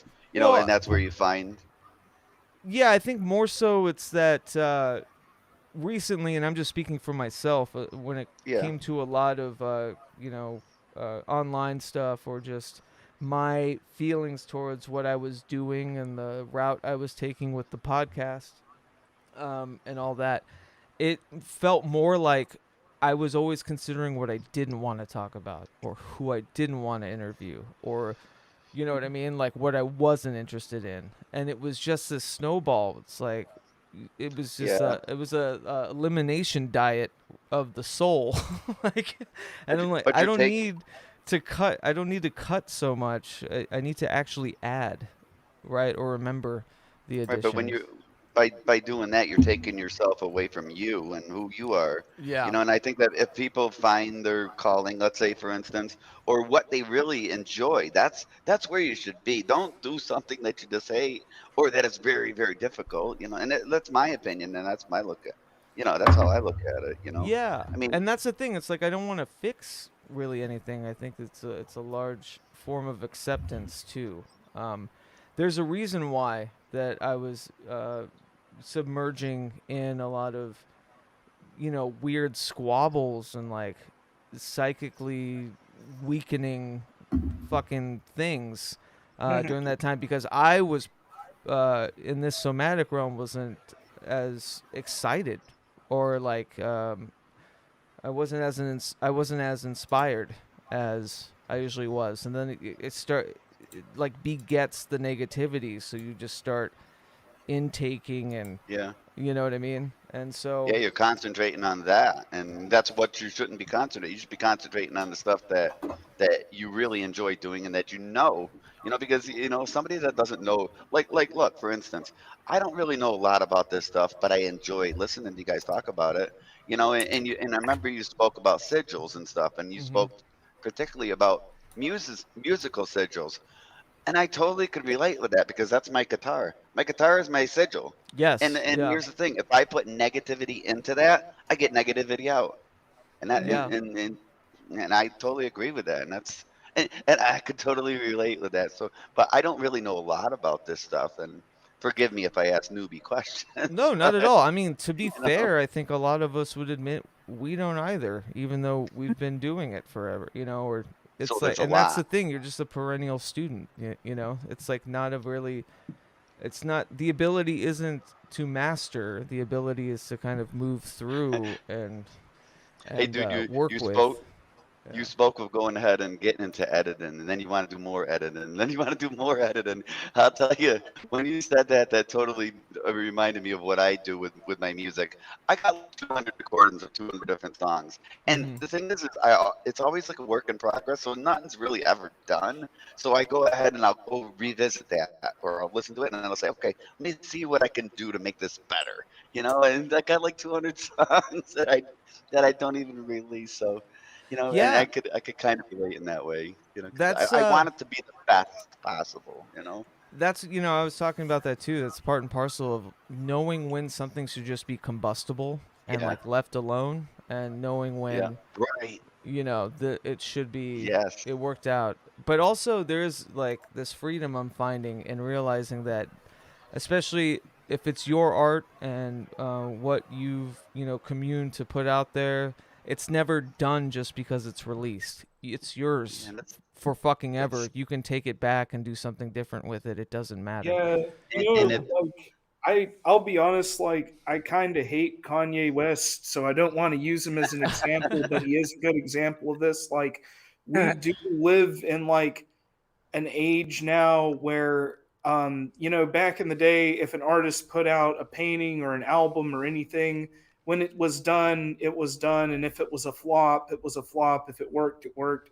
And now we're finally in an era where artists are deleting songs, re-uploading songs with different parts, Yeah. changing track lists, and It's that's self cut interesting. ups, like it really is, and it's or also release it.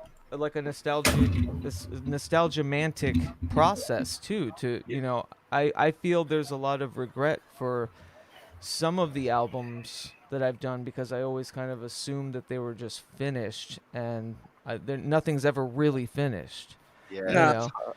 it's And hard. It's hard when you get to that point where you never feel like it's really finished because you always think it can be better. And We- and and We're our worst go ahead. critics too. Remember that. Like I'm a perfectionist. Ask anyone that knows me. I am my worst critic. People will think something's Yeah, amazing, and I will find the one or two flaws that no one else will notice. So that's right. having people to like take that look that is not yourself is great. Just something else I wanted to say to you, Six, about like the practices. Like Yep. we all do like something in the magic realm, right? But we all do it. We have our own ways, but at the end of the day they're the same. So we're always learning. I'm always learning from like Michelle and Keats and Sam and Kari. Like it's a shared knowledge collective. So we're always growing. So Yes. ask questions. We're all different but the same in a way. Yeah, I assume that like sigils were just like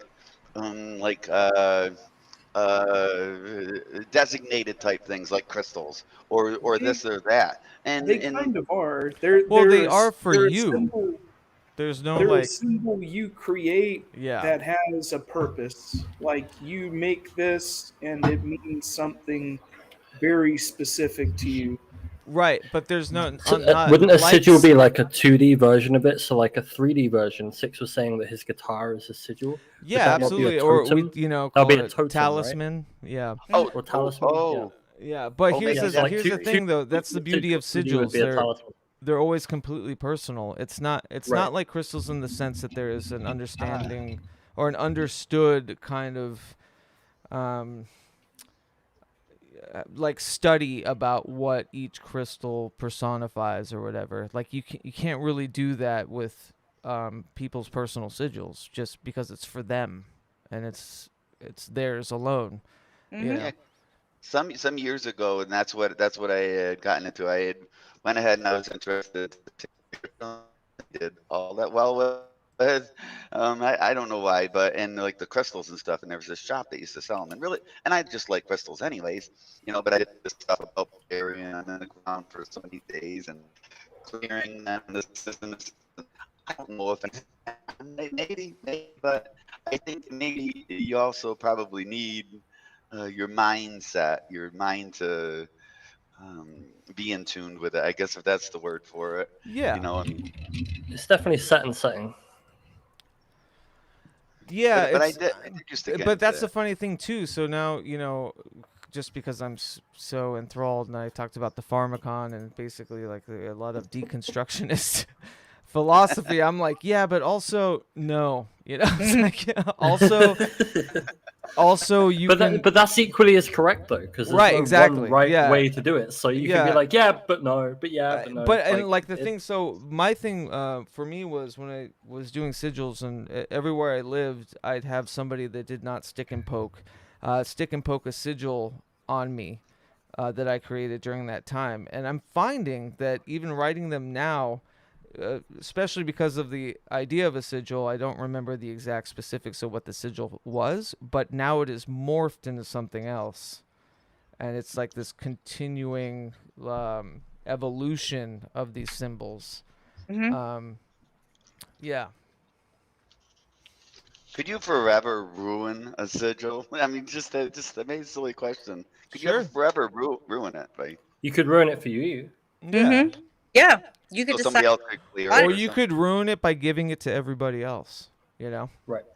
So Eh, It there's a lot of reminds me of ways the to ruin movie it. Inception. Like they all have a totem, and none of them can Mhm. touch each other's totems because it would ruin the effect it has in the dream. It's kind of the same thing.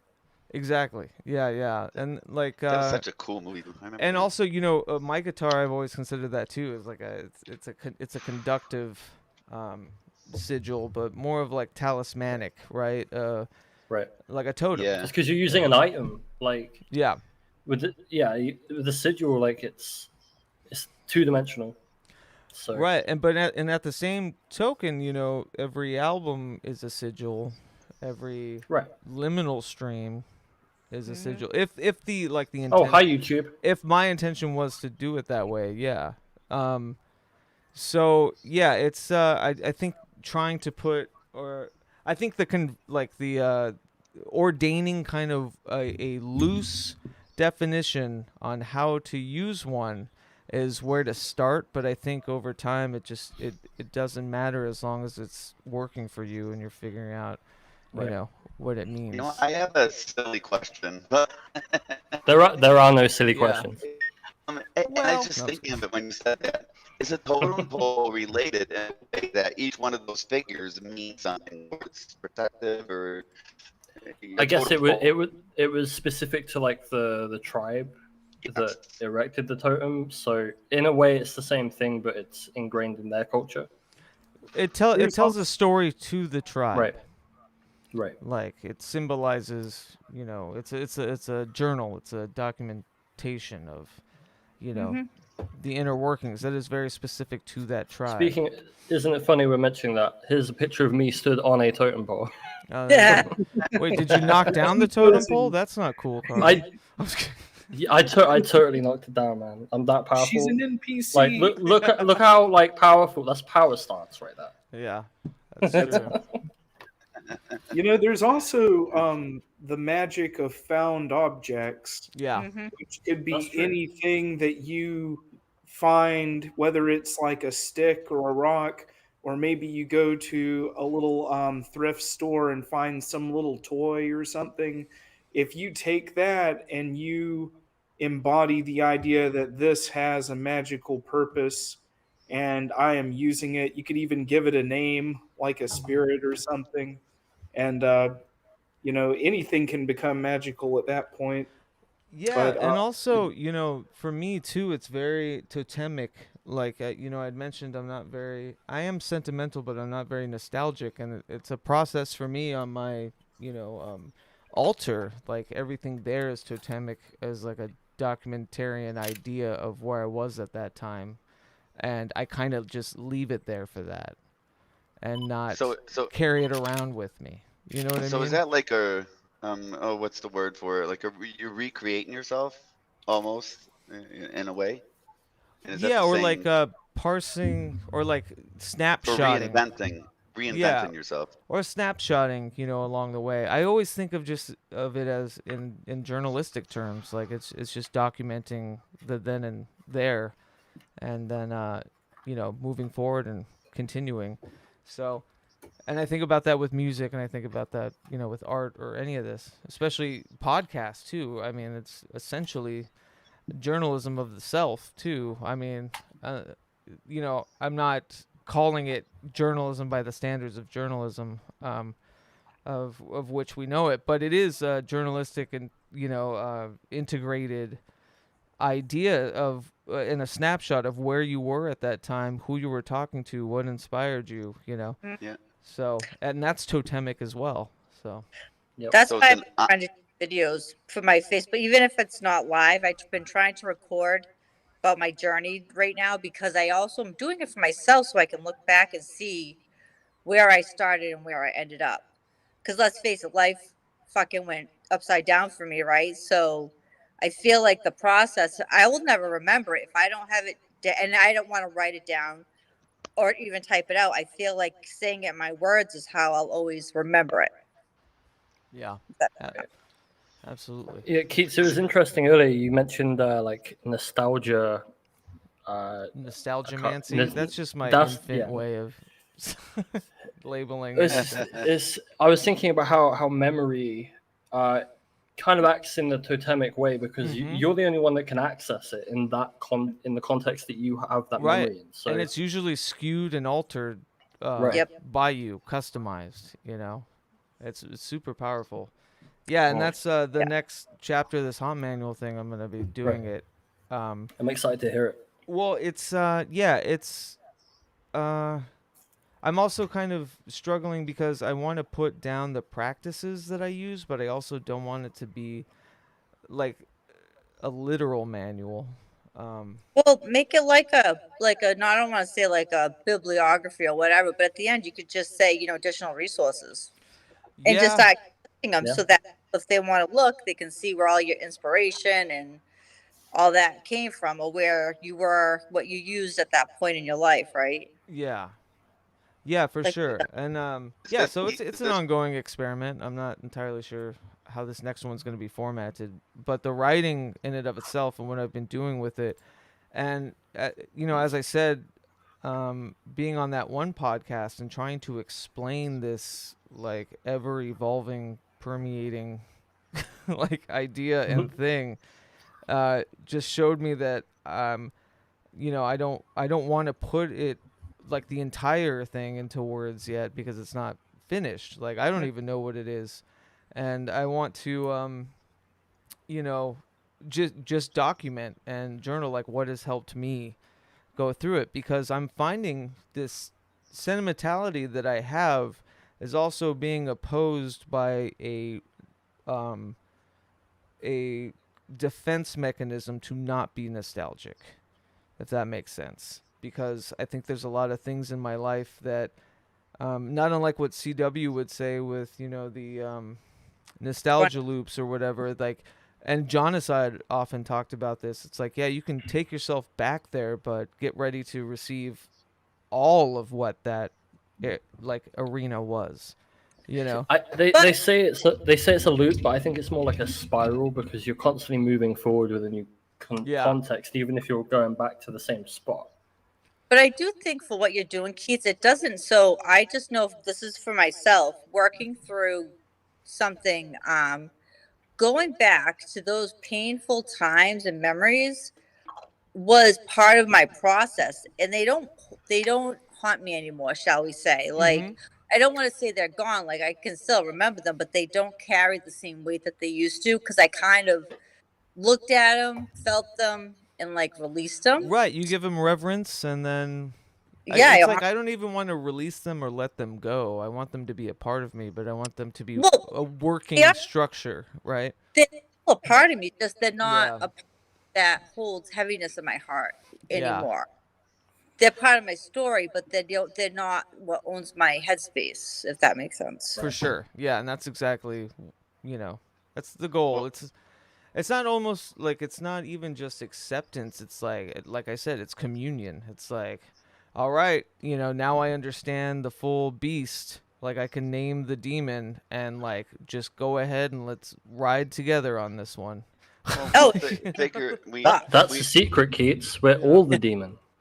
we isn't it that we all have our own unique paths to us, especially to us, but we also follow along the lines of other people that have dealt with similar issues. Let's say, for instance, right? Yeah, You know, and I think but but that's but yeah, is what you're saying is that you saying it's a manual and you go by this is not really true because that's for you. That's not exactly. necessarily for somebody else. It's a It's more like manual a for me. guidelines more than rules. Well, yeah, that's the trick. It's a manual for me. Commandments.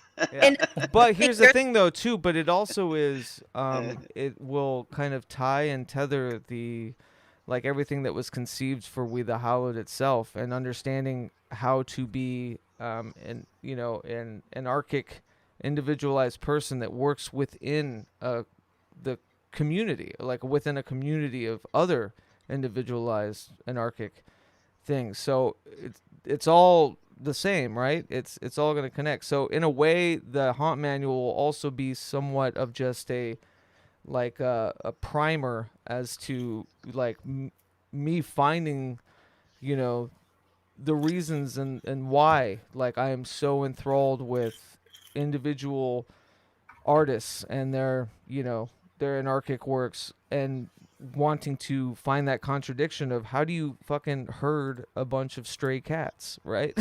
Like You can't. you can't. Well, You maybe get you tins can. of tuna Yeah. and leave a Tuna, trail. yeah, they Yeah, love there are tuna. there are constants. There are constants that we all agree on, and I think a lot of this Right. process too is to kind of discover those pillars that like we can all agree on. Because I think everyone here can agree that we don't know what the fuck happens after we're dead. no. Right. No. So like those Little kind bit of constants, but we can ruminate and You have wake our up and you're in a opinions and Wendy's. our faith about it. But and honestly, maybe that's not a constant. Maybe I will discover what happens after we're dead in the next few You You know know, years. what's Who so knows? funny you said that? I saw something online yesterday that said, and I can't look it on my phone because I'll get kicked off. It said that the brain holds when you die Yeah. 7 minutes of memory, I guess, and it's supposedly your life it's like your life flashes before your eyes, so to speak. Mm. And it's like, and I guess when you pass over there's only 7 minutes of brain activity that you bring with you. I wish I could look at it, but I can't right now. It Well, I sounded, I had always heard that's like kind of a euphemism. The life flashing before your eyes is a euphemism for the defense mechanism of easing your death through the release of DMT. Mhm. And those compounds, and it is like I've taken DMT. It's a whole sorts of shit, you know. Um, but I think have in a that picture from moment the too, other I used side. to often think that when, like, imagine if it's a scary last few minutes of life. Like, I hope that doesn't linger, and I hope that doesn't just like that is Right. eternal So- because of those are the last does a lot- thoughts, right? I don't think it does. That's just my belief. I Right. don't think it. But I will say, coming so close to dying myself, I know I've heard. Because of course now I'm obsessed with near death experiences since I've had one, trying to understand mine, right? And I've heard so many different versions. Mine is just I have no memory. I got voids, and I've tried to bring the memories back, and they won't. They're not being allowed to come back. And I keep hearing like it's not something I'm supposed to relive. Like it happened, but I'm not supposed. It's almost like I'm not supposed to know, and that bothers me even more because I fucking want to know. I want to know Yeah. what the fuck happened. Where was I? Who the fuck was I talking to? Where was I? 'Cause I was not here. That's for sure. So that's I'm very like it's a very hot topic for me right now. I've been watching, and I got a book that I just funny enough, an audiobook I just downloaded to listen to about near death experiences. Yeah, and NDEs are absolutely fascinating, especially the the really unique ones. Like I'm never really interested in the ones that like show that there's a lot of similarities. I'm interested in the ones that are like, wow, where did that come from? Yeah, Like, it yeah. didn't seem people talk about like they could see themselves like they Mhm. were above themselves looking down. I know I wasn't doing that. Mhm. I know I was fighting with someone that sounded like myself. Like I was literally having a fight inside my head. If that's what it felt like to me at the time. Yeah, and So- then you have to think that Yeah. like off of this plane, like time has no No, no no. like no constriction really. So during that time is how is that interpreted or how does that feel, right? And yeah, I honestly always go back to the Bardo Thodol, the Tibetan Book of the Dead, and just battling through these very elemental and personal bardos, right? These different layers, you know, makes total sense to me because it's kind of what life is like, maybe at a like more minute and less fantastical scale, but at the same time, like you could go through all the bardos in a day, or you could just have a bardo a week. That's just kind of how life is. So, I yeah, know it's for super me, fascinating. like 2 years ago when I was really sick, at one point I thought I was going to die. And I think, like, you know, not to be melodramatic or anything, but sometimes when you have something like that happen to you, it can be so sudden, even Mhm. if it was, not just a car accident or something, but an illness or anything, that by the time you're on the hospital bed and you're laying there, like I knew for me, it was more of a feeling or a fear of, no, this is ridiculous. Surely I'm not going to go out this way. I have so much more to live for, and I have so many things I haven't done. Mhm. And, it So, just, I couldn't, I couldn't let myself be content with that. And that was one of the scariest parts. And also just like the fear of not knowing. The Yeah. Yeah. fear of the unknown, as Lovecraft says, probably like what scares more people than anything. But I used to so have really deep conversations. I had an uncle that was a pastor, like a great uncle, and I would ask my mom about like the existence of God when I was 4 or 5, and she would just get him on the phone, and like we would talk about it. But he was always I always remember his answers. It was never Jesus centric, and it was never denominational. Mhm. He explained God to me, about like you care for your mom. Do you care for the person across the street even though you don't know them? Do you care for plants? It's like Mhm. that's God. And I was like, "Oh, I like that. okay." And then but if I was going to say he told me once um when I was asking about death that I told him I wasn't afraid to die. I was afraid of the pain of dying. Yeah. And he's like, "What do you mean?" And I was like, "Well, who knows how I'll die, but I know there's going to be pain involved, whether it's emotional or like I didn't obviously say it like this. I was a kid, but so is the it's like I'm core going to be is the sad core con- and also it's going to hurt." you know. And So it. Oh, sorry. oh, no worries. Yeah, he said, he used that old adage, but it made sense to me. Yeah, was that whatever, however you feel like death is going to be as far as like pain is concerned or the unknown, you've already felt it. Huh. So is there any part of or the core studies, let's say, for this type of practice, that has to deal with death? I mean, or is it just about your life and the continuing Oh, road it goes down? you Because mean Haunt it, Manual, like this project? yes, Yeah. yes, It yes. has a lot to do with death. It has a lot to do with metaphorically the death of old chapters of the self, of habits, of memories, trauma, but it also has a lot to Ego. do with the death of very close young ones in my life and memory and what exactly is a ghost, in a sense. And it's all very, yeah, it does deal with death. I kind of think that everything I do deals with death, to be You know honest. what? Yeah, at least for me, I don't think I fear death because I know I'm gonna have to deal with it one of these days, right? Hmm. But I really don't want to go there if I don't have to, Right. just the same. So I mean, I don't know that I fear it though, and that's kind of scary thinking of it. But At you would least thinking all of your it now. time worrying about it if you didn't fear. If it's good you don't fear it because you don't want to spend your life fearing it, right? Then you're not living Well, life. and it's inevitable too. Yeah. It's to me that was always the calming thing, was that, oh well, it's just like if you were allowed to, go through public schooling. It's just another grade, or you know what I mean. It's something that's just, it just happens to all, like learning how to walk or whatever. And I think what excites me is that the Latin phrase, that ad inexplorata, that into the unknown, and it's something that we all journey to, and yet have so many like profundities of characterization and hypotheses, and yet we still don't fucking know, and that's like Hey, so really exciting to me in a way. So what about those people, particularly older people, right? And it almost seems, at least to me, that when they get to a certain age, and granted they're still in kind of good health and stuff, and they can still move around and what, they're just like, okay, I have had a full life, and I'm really just done, and then they soon after that they die. Hmm. How much of that is retaining the whatever the living force is, whatever you want to call it? I mean, or is there a word for that?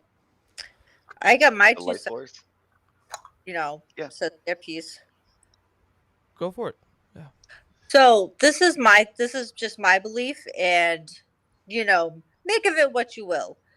I Yeah. truly believe your soul knows before your conscious mind that you're done. And so when you hear like people that have lived a long, full life, a lot of times by that point, when you hear them saying, I lived a life, and you hear them say, I'm tired, most Yeah. likely if they were married, they're widowed, they miss their spouse, their moms, their dads, I and was gonna they're bring ready. up Johnny Cash. Yeah. Yeah, they're a perfect example. They're just ready to go. And I do truly believe like your soul knows before your conscious mind knows, because if your conscious mind knows, it would fight it and would be scared. I swear, I stand by this with my mother. Her soul knew she had her time was coming up, and that's why she came back to where we live, and I got to spend the last 9 months with her. So that's my belief. Now granted, people die suddenly, tragically. Like, was their soul really ready to go like that? I can't answer. I don't know if that applies, but I feel like some people, they just know. I swear to God, people knew COVID was coming. They tapped the fuck out of here. They're like, fuck this shit. We're going now. Hmm. I'd like to speak of an experience that I had, and that was with my mom dying and stuff. And hopefully, I don't get too teary eyed because I love her. Um, it, and it relates to what we're talking about here. The thing is she wanted so much to hold on to life just so that she was there for us, and she was in a lot of pain. She was having a very difficult time, and and I'm there at the hospital with her, and I'm like, and I could see that she's hanging on, hanging on, hanging on. So It's I, tough. hel- I held her hand and I said, Mom, it's okay. You can go now. And it was a matter of a minute or two, and there you go. And that was the weirdest thing, because and that's the thing. She was holding on and holding on and holding on, Hmm. and that's why I kind of wonder: do they know that they've completed? Because I think, at least for me saying that says, okay, she did her job, and now she can go. You gave her peace. So her conscious mind needed that permission from you, which Right. is, I've seen that That's happen why I did it. and that's what the hardest things. And I am so sorry for your loss. I do know how hard it is to lose a mother, and I have great, empathy for you. And I didn't. So my mom, I didn't get to say that to her. She died unexpectedly, but a lot of loved ones, they hold on because they're afraid to leave here because Right. they worry and they love you. But once you tell them you're going to be okay, that is kind of the last piece that's all they needed to hear so that they See, can go it, and it have. wasn't even like I planned to say that. I just at that moment in time I says, "Okay, mom, you can go," and Hmm.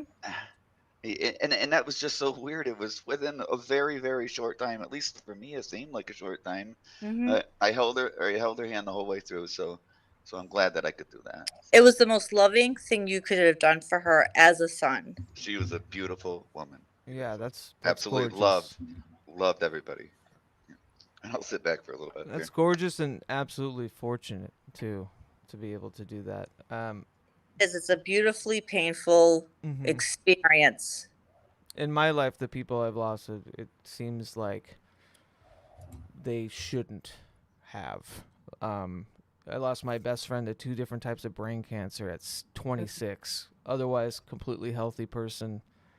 You know, sweetest person. Didn't have the same bad habits that I had, or maybe even continue to do.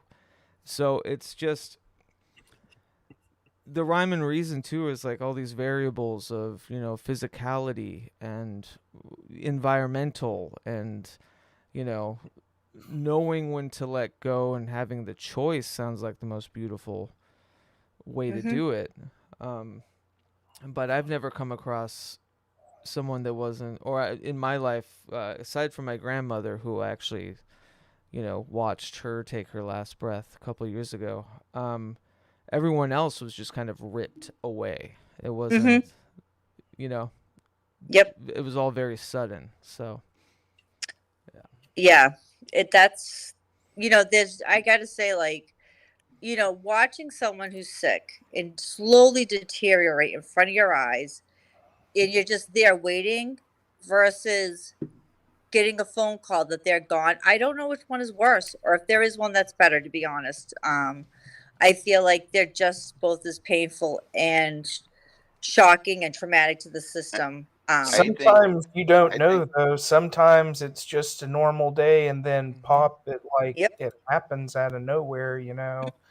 And that's the Yeah. way it's always been for me, and that's like a very difficult Hmm. thing to deal with. That was something For I the had living, become yeah. friends with at a young age, and I try not to like I try not to fixate on death or romanticize it, but I do, obviously, have my own appreciation of it from a supernatural standpoint, or Mhm. just reverence for the people I loved who are no longer with me.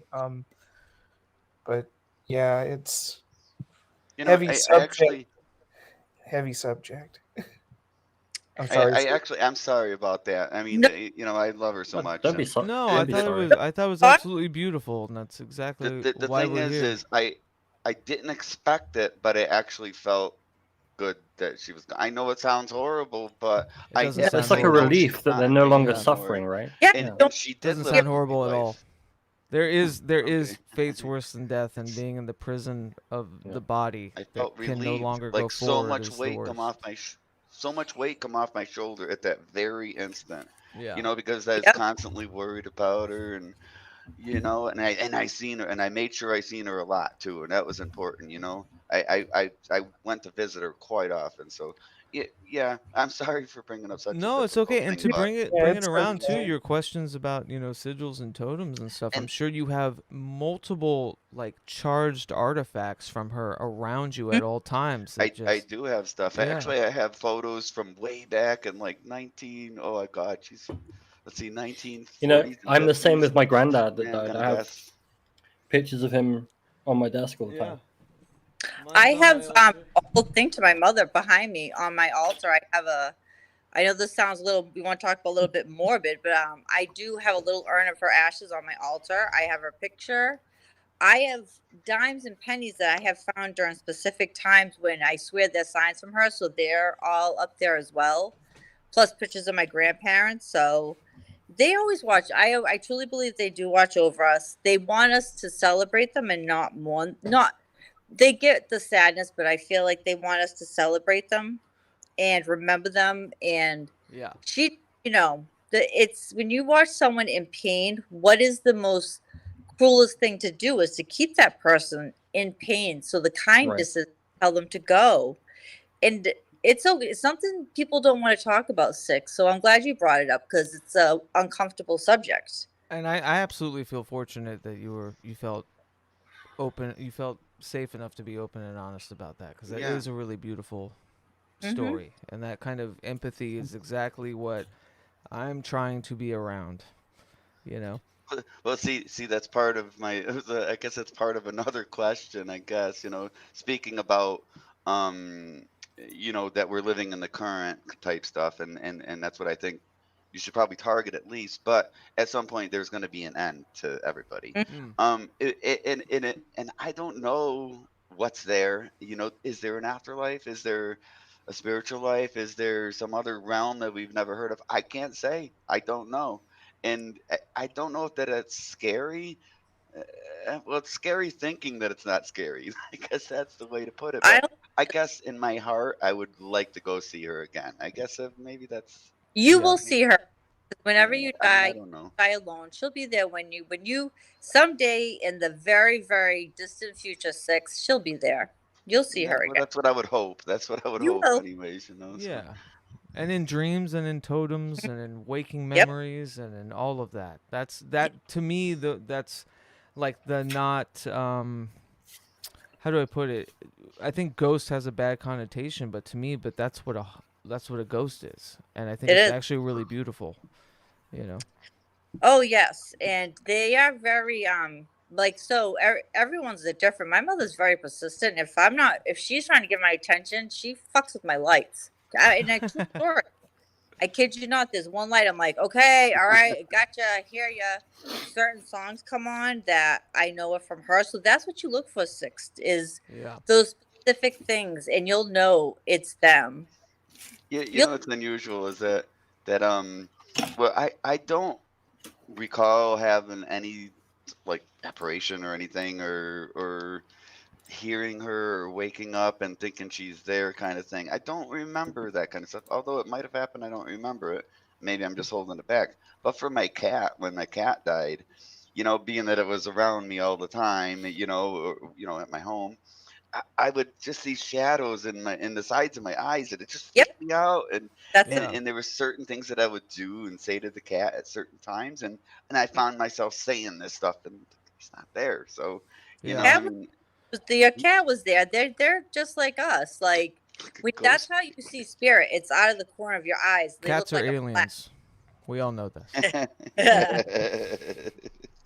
So I Keith, thank you so much for all of this tonight. But unfortunately, the fatigue is setting in, and I am going to have to drop off. I so But get you, Jill. it's Yeah. killing me. It's a great conversation, but I have to listen to my body, and I need to No now. worries. Yeah. Thank you so much for joining, and I Yeah, we'll appreciate you. we'll see you Yeah, there. it was great to Yeah. see you, Joel. Always great to see all of you lovely faces. Much love to all. Till next time. Good All night, right. Jill. Much love. Big love, Joe. I did want to say, a question for Michelle and Sam. I think specifically, the idea of like the necromancy of the self, isn't that kind of like a hauntological or like a nostalgiamancy? It's like do we consider the past as a ghost or dead or ancestral, and if we were to tithe it, like you would in a necromantic setting, you know, Isn't there the saying that the past always comes back to haunt you? well, yeah, and that's what I'm saying. It's so it's always about like you'll never have the past again. It is almost quite Right. literally dead, um, and moving on. But yeah, I just often think when I'm working on this nostalgiamancy or this memory stuff, that I'm also thinking about necromancy as like kind of an ancestral work, but also like an ancestral work of the self, where you want to give tithings to like the good years or the good memories, and kind of treat them like deities in of a way. Does that make sense? Yeah. What do you think, Michelle? She's Oh, spinning on my side. Oh, there she I'm is. not totally sure. Yeah. So like an altar, I'm not totally sure. if I made like a necromantic kind of an ancestral altar, and I had totems and pieces of writing and all of these things from a time in my life when there was a huge or distinct change, or something happened, like I'm kind right.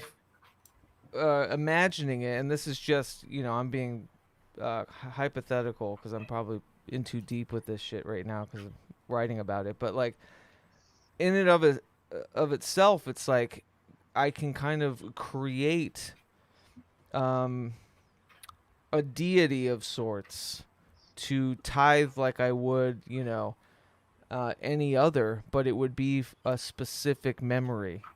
And it's almost like necromantic because it's the past and it is gone, but, not forgotten. Sorry, I had to.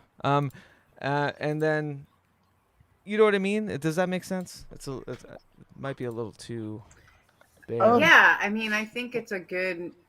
I mean, I think that's a good idea if you like feel like I don't know if you want to put something to rest or you want to put something in a container. I mean, I feel like I do this work with people a lot, kind Mm-hmm. of, but at the same time that like my own ideas I feel like they're changing because Yeah. my own past feels like it's changing. Like, so I'm like, huh, I've done this work with myself and like other people all over all these years, but now I'm suddenly having this different experience where like I look back at the same situations and they're different. I Spiral. don't have, yeah, you're right. It's And like, also yeah, it's like a spiral. And I you don't, it's like also you got to be weary about deifying or the deification of anything, and Right. especially a certain time, because it is just like a subjective place, and who knows what the reverberations were that you were creating. Because like I know that I wouldn't take yeah. a year. I wouldn't take. Maybe I'd take a day if I was to do it in some time constraint. But mainly I would take like a meeting or something being created, and like tithe that for future things, if Do you that think makes sense. that's a do you think that's a Mm. mechanism for learning from something in the past that you don't feel that you've learned from? I mean, that's. I'm sorry, I'm a little lost here, but Yeah, no, it, I feel like that's just the process in as a whole. That's just like going to be a symptom of it no matter what, because every time I'm thinking about like okay, so I've had this reoccurring thing through this Sephiroth meditation that I've been doing, and I think I talked about it to Michelle and Sam before, but and Spooky probably. But I am starting. It's a whole process to basically get to kind of the tree of life, and then you're kind of, traversing the spheres or whatever. But when I climb out of the pool that is my eyeball, sorry, it's gonna be a little trippy. Um, I see 5 figures that are kind of galaxy membraned. Like I see universes within 5 shadows, and it's really bright. And like how I conceived it in my brain was 2017, and then each figure was dimmer and dimmer and dimmer, and then started to get a little bit lighter and a little bit lighter to here. And how I conceived it was the sacrifice of the middle So all of the shadows kind of conjoining to go into the like 2017 and then to come into me before I started the kind of journey. And it's really fucking weird because I never it's like it's been coming up a lot, this whole 5 year kind of return. And like yesterday was Zaro's 5 years of being with me. 5 years ago I met Mary. 5 years ago I decided to, be public about my magical and artistic like confluence of stuff. So it was a very emboldened and impassioned year, and just in the back of my mind I think it was trying to tether, like in these meditations, like go back here, like look at this more, what were the machinations of.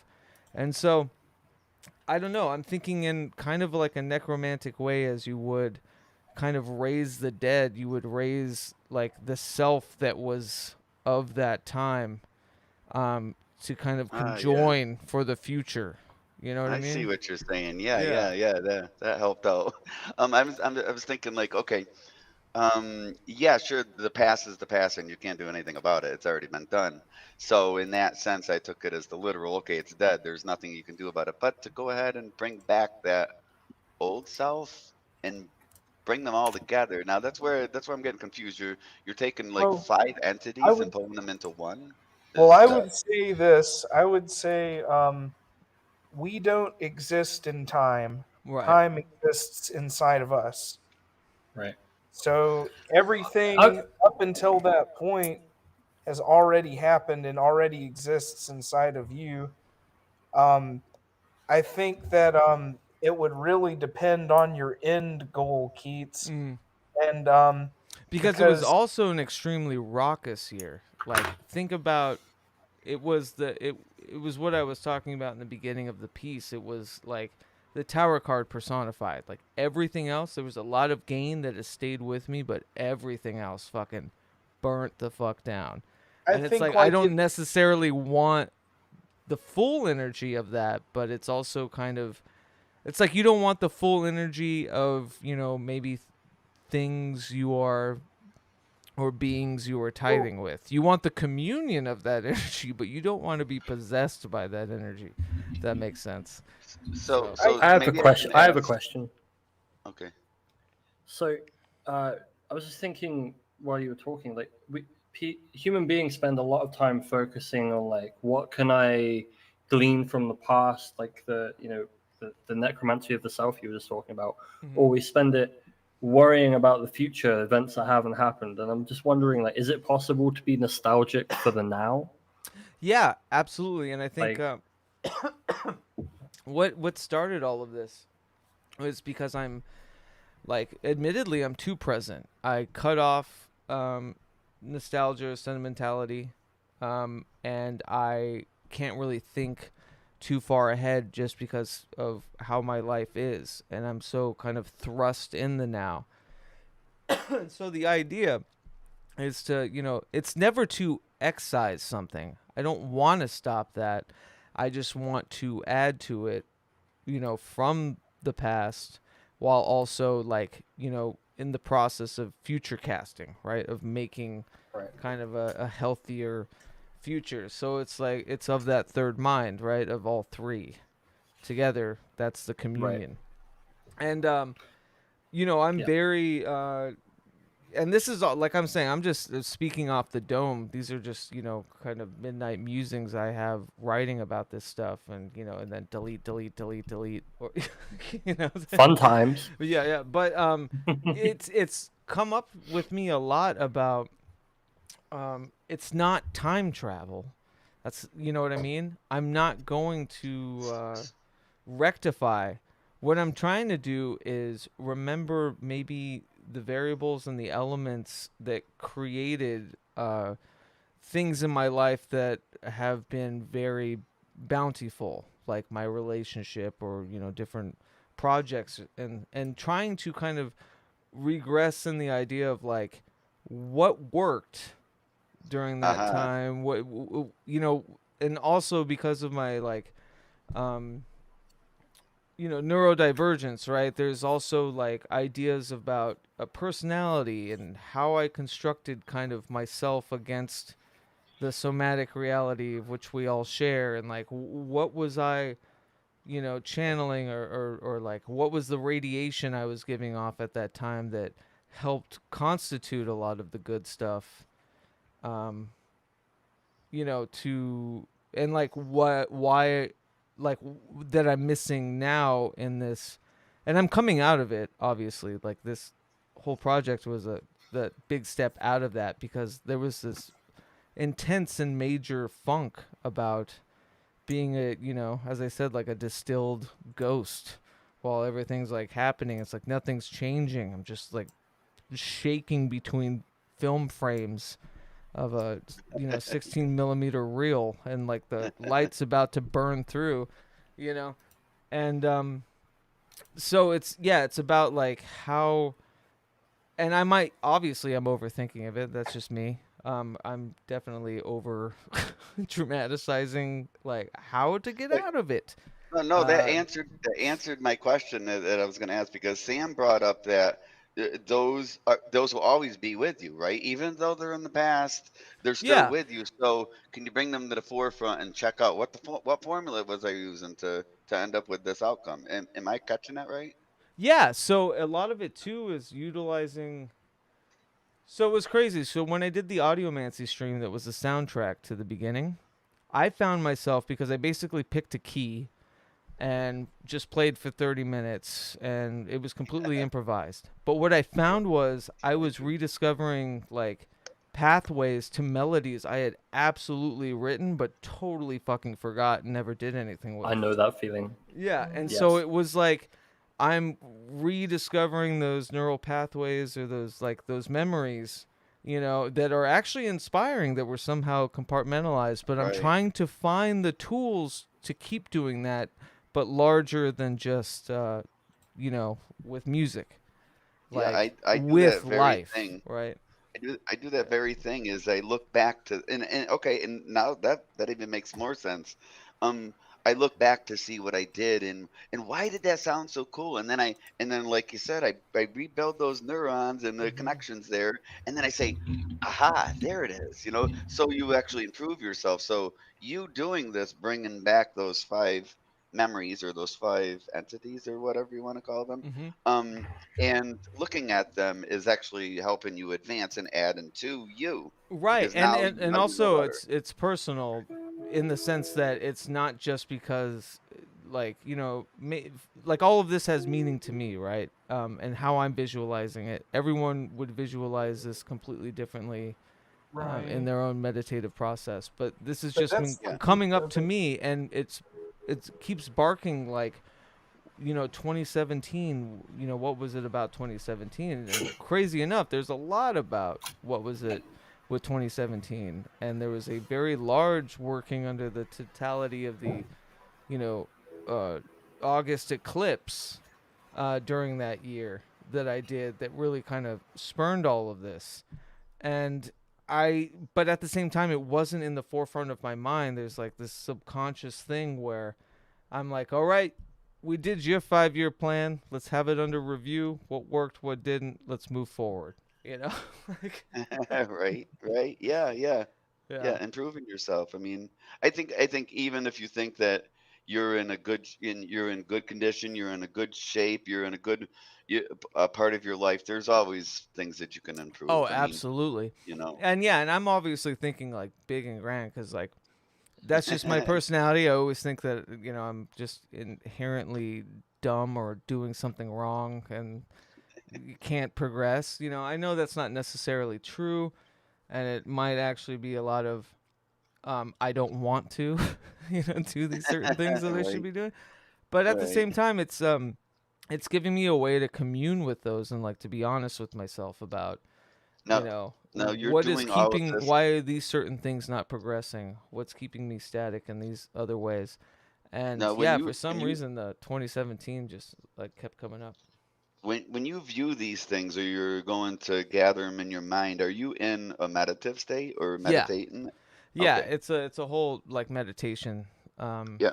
that I do, and it's Yeah, very. It's like I said, it's all very personal from my brain filter about this certain, Dude, and it's actually kind of a specific meditation that I learned from somebody during that time. Funny enough, now to think about it, holy shit, it was definitely in the 2017 when the I learned how to do this. the, the So mind is that a might be a very part of it. the mind is a very strange place, Oh and yeah, of course. Yeah. it's so and I totally believe that there's fantastic stuff you can do in your head, at least. I mean, Mhm. not necessarily physical, in your head that if you meditate, I think meditation is probably the way to do it. You can actually bring things together and hopefully learn from the past and see what you have done. Yeah. I think that that's beneficial. If there's one thing I think actually works, it's meditation. I mean, just you're relaxing your mind, your body, your soul. Everything's all in a even key, I guess, if that's the way. But yeah, I feel like it's what's really interesting about meditation is and it's taken me up until recently to really kind of realize this because I've been reading a book on meditation. I've been reading Cosmic Meditation by Michael Berdio. I think everybody, like, whether they believe in magic or not, is like everybody is meditating at all times Mhm. because I'm starting to realize that a meditation could be anything as simple as like just going into your own thoughts and being able to commune with spirit or idea. And I could meditate right now while having this conversation, or I could meditate while riding a bicycle or cooking dinner. And now that I've realized this, it's like it feels like it's so simple that it's the almost the most obvious truth is right in front of you, and you would have never realized that this is the key I had to that exact conversation with someone last week. Like, this it's is really like weird you say that. all these like rituals and like visualizations and things work. Like it's people think it's so much more than that, but really, you innately have that power. What's weird is well, and maybe it's not weird. When I was into like the crystal stuff and what like that, and I would go and do the meditation. I haven't done it in so long now. I would meditate and stuff, and I would think of colors, right, and then think of surrounding myself with colors and stuff. And it took practice to get really good at it, I think. And then Color at therapy some is good. point, it was really hard to encompass my whole what I would say is my body or myself. I could get a part of it, a part of it, a part of it, but it took a longer time to totally envelop myself into it. So, I mean, I don't know if I was really getting into the right spot. I would imagine so, but it it was difficult initially, but then I got better at it, and and then everything was just colors, colors, everywhere I could see in my mind's eye, it was colors, and it did give me a comforting feeling, I guess. I don't know what it was. I don't know. Was it all in my head? I don't know. And then, because I'm a skeptic on things like that. Although I like to know about them and hear about them. That's why I love Prag's show here. You guys all talk about interesting stuff. And I've always been interested in this stuff. But I guess I'm just looking for that answer that says, yeah, yeah, that you really were seeing that, and that really was surrounding your body. But it, even if it wasn't like a physical reality, in my mind, it really totally comforted me. So it was worth it even then. So, Right. And but what's I to like say that you I guys. mean that's not applicable or like utilitarian if it helped Yeah. and made you move forward like yeah, that's the problem. I don't know. I get really in the weeds of a lot of times I don't fucking care if it's real or not, to be honest. Right. You know? Yeah, yeah, yeah. Sometimes actually, and I'll do it like if I get really cookied, right? I'll Mhm. go ahead and when I'm laying down, in order to put myself to sleep faster, I will do the color thing.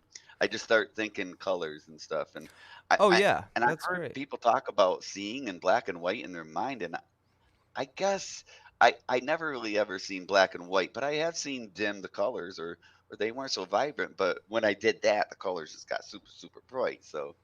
Mhm. And you end up having a really good sleep too, by the way.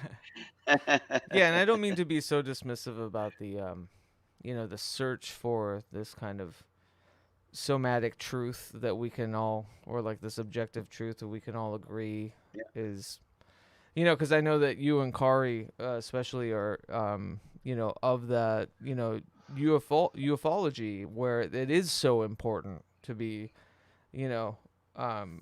there's Just the facts, man. Just Yeah, the the- facts. Yeah. and but at the same time, my UFO stuff has always been personal. I'm not coming out and saying that everyone would share that experience as I would have shared it, and I think that's where people fuck up. I Next think thing they you'll fuck know, up when they start he's saying on- that this He's on is ABC News telling about his UFO experience. Yeah, I think that's where they fuck up, is when they're like, no, this happened to me, and if you were there, it would have happened to you the same way. Because like that doesn't matter, Yeah, I totally understand. It's personal in that way. Yeah, I totally get that. Yeah, but yeah, you have to be skeptical about that stuff because there's just so much, just Yeah. false stuff and fake information. But if somebody has the like I said, my experience with the colors, that in my mind, I'm literally seeing this stuff. Is it physical? I don't know. Do I care? Probably not, because it really feels good. So, yeah, I can totally understand that. Yeah, yeah. For sure. I Well, mean, I want to thank everybody for being here. Yeah, it meant a lot to me. I know it was off the cuff, and I honestly thought I was probably just going to do a Patreon stream, and then, how my mind works. I'm like, yeah, but I could also do this, and this could also be a part. I'm really glad you did it publicly, man. Seriously. yeah, that's cool. Well, yeah, thank Like, you. like I said to you earlier, like, treat the audience like they're an old friend. Hello, audience. I've missed you. Hi, audience. Yeah, but it's also very true. A lot of these folks, most of them. I'm glad when you do this stuff. I mean, I'm one of those people that just thinks constantly. I never stop. There's always something. I got music in my head all the time. I got thinking about this, thinking about that. I just can't sit still for a second. So hey, thanks, Keats. Of course. Sam, Gary, Michelle, Jilly, everybody else in the chat. Thank you for watching. Thank you for letting me on here, Keats. I really enjoy your show, dude. Absolutely, anytime, and thank you for sharing. And All right, buddy. and thank you so much for all the links and all the good work you do Oh on yeah. the multitudes of channels. Yeah, Sam, Kari, Michelle, big love to all of you as well. Big love, of man. course. Big love, Bye, everybody. Keith. Thank you. Oh yeah, thank you. You're all beautiful. You're It's an beautiful excellent people. stream with a great panel. Damn it! If we just ended 3 minutes Yeah. earlier, it would have been 2 hours and 23 minutes. I Oh, fucked up. Dang. God damn it. I fucked up. I fucked up. Do it again. Let's redo it. Yeah, Do we'll the just full stream. count the last three. All right, thank you, everybody. Big love. Big love. And haunt on.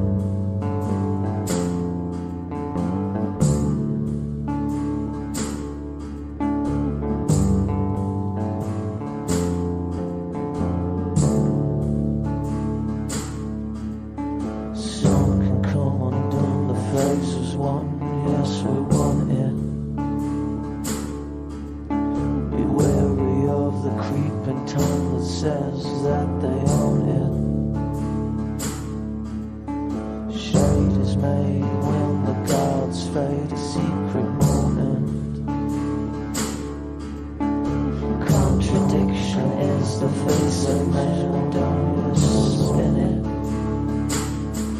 Don't be wary of the creeping tongue.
flighty fishy soothsaying shaman.